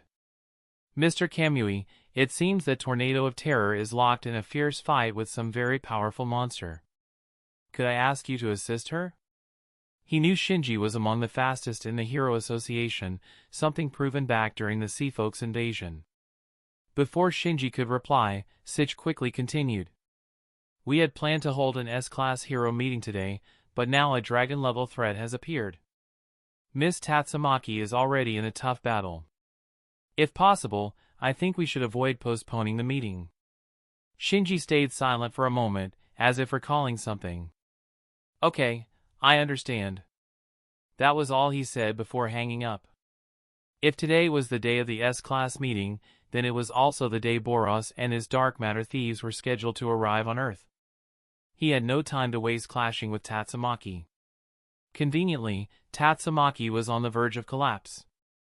The natural disasters she had conjured to counter the Ten Tails were fading, and even the energy barrier protecting her from lightning and tornado winds was draining the last of her strength. Sweat streamed down her face as she raised her hands, clinging to the barrier with sheer willpower. Crack! Hearing that sound, her heart sank. Sure enough, visible fractures were spreading across the barrier. It wouldn't last much longer. Once it shattered, she would be in serious danger. Alert! The host-controlled Ten Tails has defeated the S-Class Rank 2 hero, Tornado of Terror. Reward, 150 points. The moment the system confirmed the Ten Tails' victory, Shinji ordered it to stop. All the rewards he could claim were already his, and he obviously wasn't going to let the Ten Tails actually kill Tatsumaki. The Ten Tails immediately stopped its attack, halting the world-changing storm. The once apocalyptic chaos in the sky and land gradually began to settle. At the same time, Tatsumaki's energy barrier shattered, her strength completely spent. Even her ability to float in midair failed, and she began plummeting straight toward the ground. Although Tatsumaki was recognized as the strongest Esper in the world, her physical endurance wasn't much better than Fubuki's. In truth, both of them had the physical constitution of ordinary humans. Falling from such a height without the strength to use her psychic power meant she was almost certainly going to die. Naturally, Shinji couldn't just watch her getting ice-skate. In an instant, he used Kamui to teleport beside her and caught her securely in both arms in a princess carry. It wasn't that he was trying to take advantage of her. In that moment, this was simply the safest way he could think of to keep her from injury. Alert! Host has completed Princess Carry with Tatsumaki. Reward, 50 points. Okay, thanks, but why points on this? That was a surprisingly high amount for something as simple as a Princess Carry, but it was probably because the difficulty rating was enormous. Anyone else trying it would have been flung tens of thousands of meters away by a single thought from Tatsumaki. Of course, her current state of exhaustion didn't count. When Shinji caught her, Tatsumaki's fading consciousness caught a glimpse of his face. Wah! She parted her lips slightly, but didn't even have the strength to speak. Her lips trembled, yet no sound came out. Don't push yourself. Just rest, Shinji said quietly. The next moment, he teleported them both to the ground. He then laid her gently on the ground. While unconscious, Tatsumaki experienced the flashback of her life. Some of her most vivid memories replayed in her mind, like being locked in the laboratory, being rescued by Blast, and moments of Fubuki's resentment toward her. But the flashback ended quickly. After all, she was only exhausted, unlike during the Monster Association War when she had overextended herself and suffered serious injuries. When Tatsumaki opened her eyes, the first thing she saw was Shinji's face. The second was a colossal head looming above her, along with a Rinnegan far larger than her entire body. If someone had a fear of giant objects or a heart condition, waking up to the Ten Tails' enormous head might have sent them straight into shock again. Tatsumaki, however, only widened her eyes slightly without panicking, then did a quick sit-up. "You're finally awake. Come on, we need to head to the Hero Association for the meeting," Shinji said. Right before she woke, he had been sitting and eating sunflower seeds. Now, he was already on his feet, ready to leave. Tatsumaki was still a little dazed. But one question already weighed heavily on her mind: why was Shinji standing so casually and unharmed under the foot of a 1,000-meter-tall beast, and why hadn't she herself been hurt? Chapter 99, S-Class Hero Emergency Summons. When Tatsumaki came back to her senses, Shinji had already dismissed the Ten Tails. The massive beast vanished so suddenly that Tatsumaki almost thought she was hallucinating. Where did that monster go? How did it disappear? Tatsumaki asked, spinning her head like a Beyblade. Who knows? Shinji replied, clearly not planning to tell her the truth. After all, the Ten Tails currently had another identity as the king of the Monster Association. If Tatsumaki or the Hero Association found out about his connection to it, it could lead to all kinds of unnecessary trouble. Mr. Sitch called us to the Hero Association headquarters for an S-Class meeting. You're coming too, of course. I'll head there first. Before Tatsumaki could react, Shinji's figure disappeared, avoiding further questioning. Wait, she called, but before she could finish, he was gone without a trace, leaving her alone. Her face froze for a moment before twisting into irritation. What the? Ignoring me like that? What an infuriating guy. Still, Tatsumaki knew getting angry here wouldn't help. Faint green light enveloped her body, and she took off toward the Hero Association headquarters. During her brief period of unconsciousness, her stamina had recovered somewhat, enough to maintain normal flight without issue. As she soared through the air, she kept replaying the scene from earlier in her mind. She was still troubled by the link between Shinji and that massive beast. Right now, she had two theories. 1. Shinji defeated the giant after she blacked out, and what she saw when she woke up was just an illusion. 2. Shinji actually knew the beast, which was why it didn't attack him, and he somehow made it vanish through some unknown means. Either way, it was hard for her to believe. Could that strange-eyed man really have such overwhelming ability? Or perhaps there was a third possibility, that the beast had been exhausted after its fight with her, and so it chose not to finish them off. What bothered her most, though, was that today she had faced an opponent who forced her to go all out, one strong enough to push her into real danger. Yet instead of feeling fear, she was excited. That beast definitely wasn't dead. Once she fully recovered, she intended to fight it again until she was satisfied. But then an unpleasant thought crossed her mind. Right before she blacked out, it seemed that infuriating man had saved her, and in that position. Her cheeks flushed slightly, but her expression remained full of annoyance, like a snorty little brat. That guy, just leaving me behind and running off on his own. She grumbled. In truth, Tatsumaki was one of the Hero Association's most dependable aces, often handling the toughest monsters herself. She also paid attention to association matters. For example, during the S-Class meeting in the conference room, when Saitama, still just a B-Class hero, attended, she recognized him instantly. Aside from Genos and Bang, most S-Class heroes wouldn't have known him. She had also seen Shinji's speed firsthand through records and footage of the Deep Sea King incident.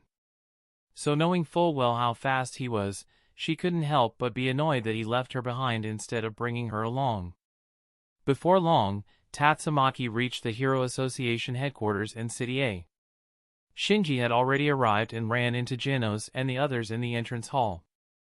Bang, Saitama, and Genos had come together. "Oh, Shinji, you got here before us," Bang greeted him. "This S-Class emergency summons seemed important, so I hurried over," Shinji replied with a nod. Not long after, they were joined by a middle-aged man in a cape, carrying a long sword. The man who looked strikingly similar to Yasuo from LOL was none other than the S-Class Rank 4 hero, Atomic Samurai. Oh! Atomic Samurai also noticed Bang and the others behind him and immediately turned to greet them. Silver Fong, so you came too. And also, the newcomer Kamui, the cyborg Genos, and the bald guy Saitama? Since they were all S-Class heroes, Atomic Samurai could recognize them easily. However, the way he addressed Saitama clearly made the latter a bit unhappy. Hey, old man, nice to meet you. Still, out of courtesy, Saitama greeted him normally. I'm Atomic Samurai. Atomic Samurai returned the greeting without issue. After all, the man before him was S-Class Saitama, not B-Class Saitama. If it were the latter, his attitude would have been different. He then added, correcting Saitama's choice of words, but I'm not at the age where you should be calling me old man. I'm only 37. But isn't 37 already old? Saitama asked, looking genuinely puzzled, and somewhat smug. After that, Shinji and Genos also exchanged quick introductions with Atomic Samurai. I've heard about your feats. You've only been in the Hero Association a short time, yet you've already climbed to S-Class Rank 5. My Rank 4 spot might be in danger. With a thin bamboo toothpick in his mouth, Atomic Samurai gave a confident smile. But surpassing me won't be that easy. Hearing the old man's smug lines, Genos stayed silent, watching the situation without interrupting. Just as Shinji was about to speak, a voice suddenly came from behind him, interrupting the moment. Shinji! Why are you running so fast? That voice could only belong to Tatsumaki. Shinji turned around to see that Tatsumaki had caught up. Since she hadn't been injured during her fight with the Tintails and had already recovered some stamina, she didn't look like someone who had just gone through a fierce battle. The fact that she called Shinji by name right after arriving surprised Atomic Samurai. He hadn't expected them to know each other, considering his impression of Tatsumaki was that she was proud and difficult to approach. Of course, Atomic Samurai himself was also somewhat arrogant, so he had never really interacted with her. Knowing her troublesome personality, Atomic Samurai silently turned and left without a word. Where's this kid from? Did she get lost? Seeing the petite Tatsumaki, who was shorter than most upper-grade elementary school kids, Saitama couldn't help but ask. She's the S-Class Rank 2 hero, Tornado of Terror, Genos explained. Oi bald turd, get out of the way. I'm here for Shinji, Tatsumaki said, clearly annoyed at being mistaken for a child. What a rude little kid, Saitama muttered. Since he thought she was just a child, being called Baldy didn't really bother him. With a resigned look, he said, forget it. Bang and I will leave. Shinji, you can take this little girl to find her mom. With that, Saitama and Bang walked off. Shinji had no intention of staying either. Turning to Genos, he said, let's go too. He knew Tatsumaki was only here to ask about the Tintails, but he had no desire to answer. All right, Genos replied with a slight nod. The two of them quickly followed after the others. Ignoring me again? Wait up! Tatsumaki shouted angrily, chasing after them. Chapter 100, The Earth is Doomed. Tatsumaki floated after them with her psychic power. Huh? Shinji, you didn't look after her? If she gets lost in the Hero Association, that wouldn't be good. This place is pretty big, Saitama said when he noticed Tatsumaki following. Even though he already knew she was the S-Class Rank 2 hero, he still treated Tatsumaki like a little kid. It's fine, Shinji replied casually. Stop right there. Tatsumaki suddenly zipped ahead to block Shinji's path. Whatever it is, let's talk after the meeting, Shinji brushed her off with a half-hearted remark. He knew once he got to her bad side, she would pick a direct fight without a care in the world. You said it yourself. Don't even think about running later, Tatsumaki warned. Before long, they arrived at the conference room. Since the S-Class meeting wasn't starting immediately, only about half of the S-Class heroes had arrived so far, each quietly sitting in their own seat. Shinji could feel Tatsumaki's gaze locked on him the entire time. Over the next half hour, more S-class heroes arrived one after another. Once the set time passed, those who still hadn't shown up were considered absent. Among the absentees were S-class rank 1, Blast, and S-class rank 7, Metal Knight. Present were S-class rank 2, Tatsumaki, rank 3, Bang, rank 4, Atomic Samurai, rank 6, Child Emperor, rank 8, King, rank 9, Zombie Man, rank 10, Dried Knight, rank 11, Pig God, rank 12, Superalloy Darkshine, rank 13, Watchdog Man, rank 14, Flashy Flash, rank 16, Tank Top Master, rank 17, Metal Bat, rank 19, Pori Pori Prisoner, as well as Shinji, Saitama, and Genos. Because of the ranking changes for the three newcomers, the S-class leaderboard had naturally shifted overall. Most people didn't mind, but a few stood out in the crowd. Metal Bat had his legs propped up on the table, Superalloy Darkshine was flexing his muscles, Pig God kept stuffing food into his mouth, King Engine was thundering, Watchdog Man was sniffing around trying to figure out who had farted. And then there was Tatsumaki, still staring at Shinji. In much the same way, Pori Pori Prisoner was watching Genos intently. It was clear he had already taken a liking to him and was waiting for a chance to give little Genos a hug. Sitch, the one in charge of this S-class meeting, had already arrived but hadn't explained the situation right away.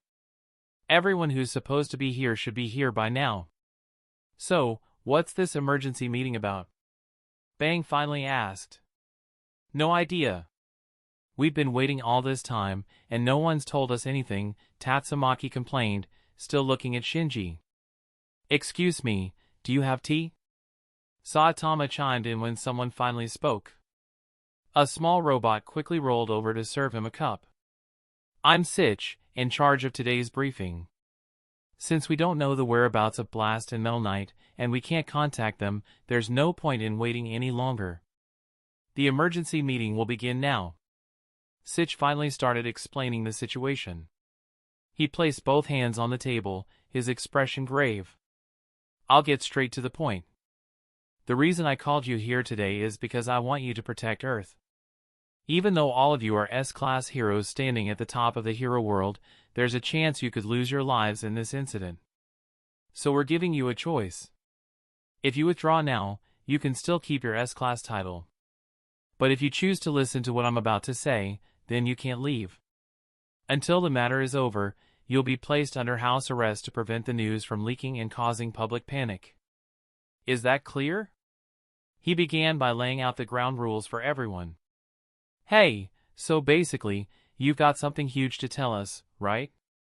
Metal Bat was the first to speak up, though his expression was clearly annoyed. I skipped my little sister's piano recital for this. If it's not a big deal, I'm smashing this place. Sitch's tone deepened. The great prophetess, Madame Shibabawa, has passed away. At those words, several S-class heroes' expressions shifted. As for Metal Bat, his reaction was mostly because he had no idea who Madame Shibabawa even was. Madam who? Saitama simply asked about it directly. After Sitch gave a brief explanation of Madame Shibabawa's death, he moved on to the main topic. From his pocket, he pulled out a small folded note. The key point is this: before she died, Madame Shibabawa left behind a note containing a prophecy that is guaranteed to come true. He displayed the note's contents on the large screen. Here it is. Earth is doomed. Yet the room remained mostly quiet. Child Emperor even removed the lollipop from his mouth. What's that supposed to mean? Sounds boring. I've got cram school later. Child Emperor, you're 10 years old, right? Sitch gave him a slightly disdainful look. I've heard you're a genius, but if you can't grasp the seriousness of this situation, then you're still just a child. What? Child Emperor's face clearly showed his irritation. Listen carefully. So far, Madame Shibabawa has predicted multiple major disasters, floods, massive earthquakes, dangerous creatures, and every single one came true. Some of them claimed many lives. But Sitch's voice grew more intense. She has never used the word doomed before. That means we're looking at something worse than even a dragon-level disaster, and it's guaranteed to happen within the next 6 months. Furthermore, if Mr. Kamui's prediction is also correct, then we're facing the worst-case scenario. When Sitch suddenly mentioned Kamui, everyone's eyes turned toward him. Shinji remained silent. Up until now, Mr. Kamui's predictions of several dragon-level disasters have all come true. So I believe his warning is worth considering. According to him, those dragon-level events were merely the prelude to an approaching god-level disaster. Sitch's voice rose with urgency. A god-level disaster. Do you know what that means? It means a calamity that could wipe out the human race. God-level? That kind of thing, that's impossible, right? The most we've seen so far is dragon-level. God-level is just a theoretical category. We can't even be sure it exists. Dragon-level or God-level, I'll knock it out with my bat. As the S-class heroes exchanged heated comments, Saitama was quietly trying to recall what Genos had told him about god-level disasters. He couldn't remember the details, just that it sounded really powerful. On the other hand, Shinji alone sat in silence. He knew the time was almost here. Boros would be arriving soon. That's the end of this tale for now. Thank you for watching, and I'll see you in part 5. Peace.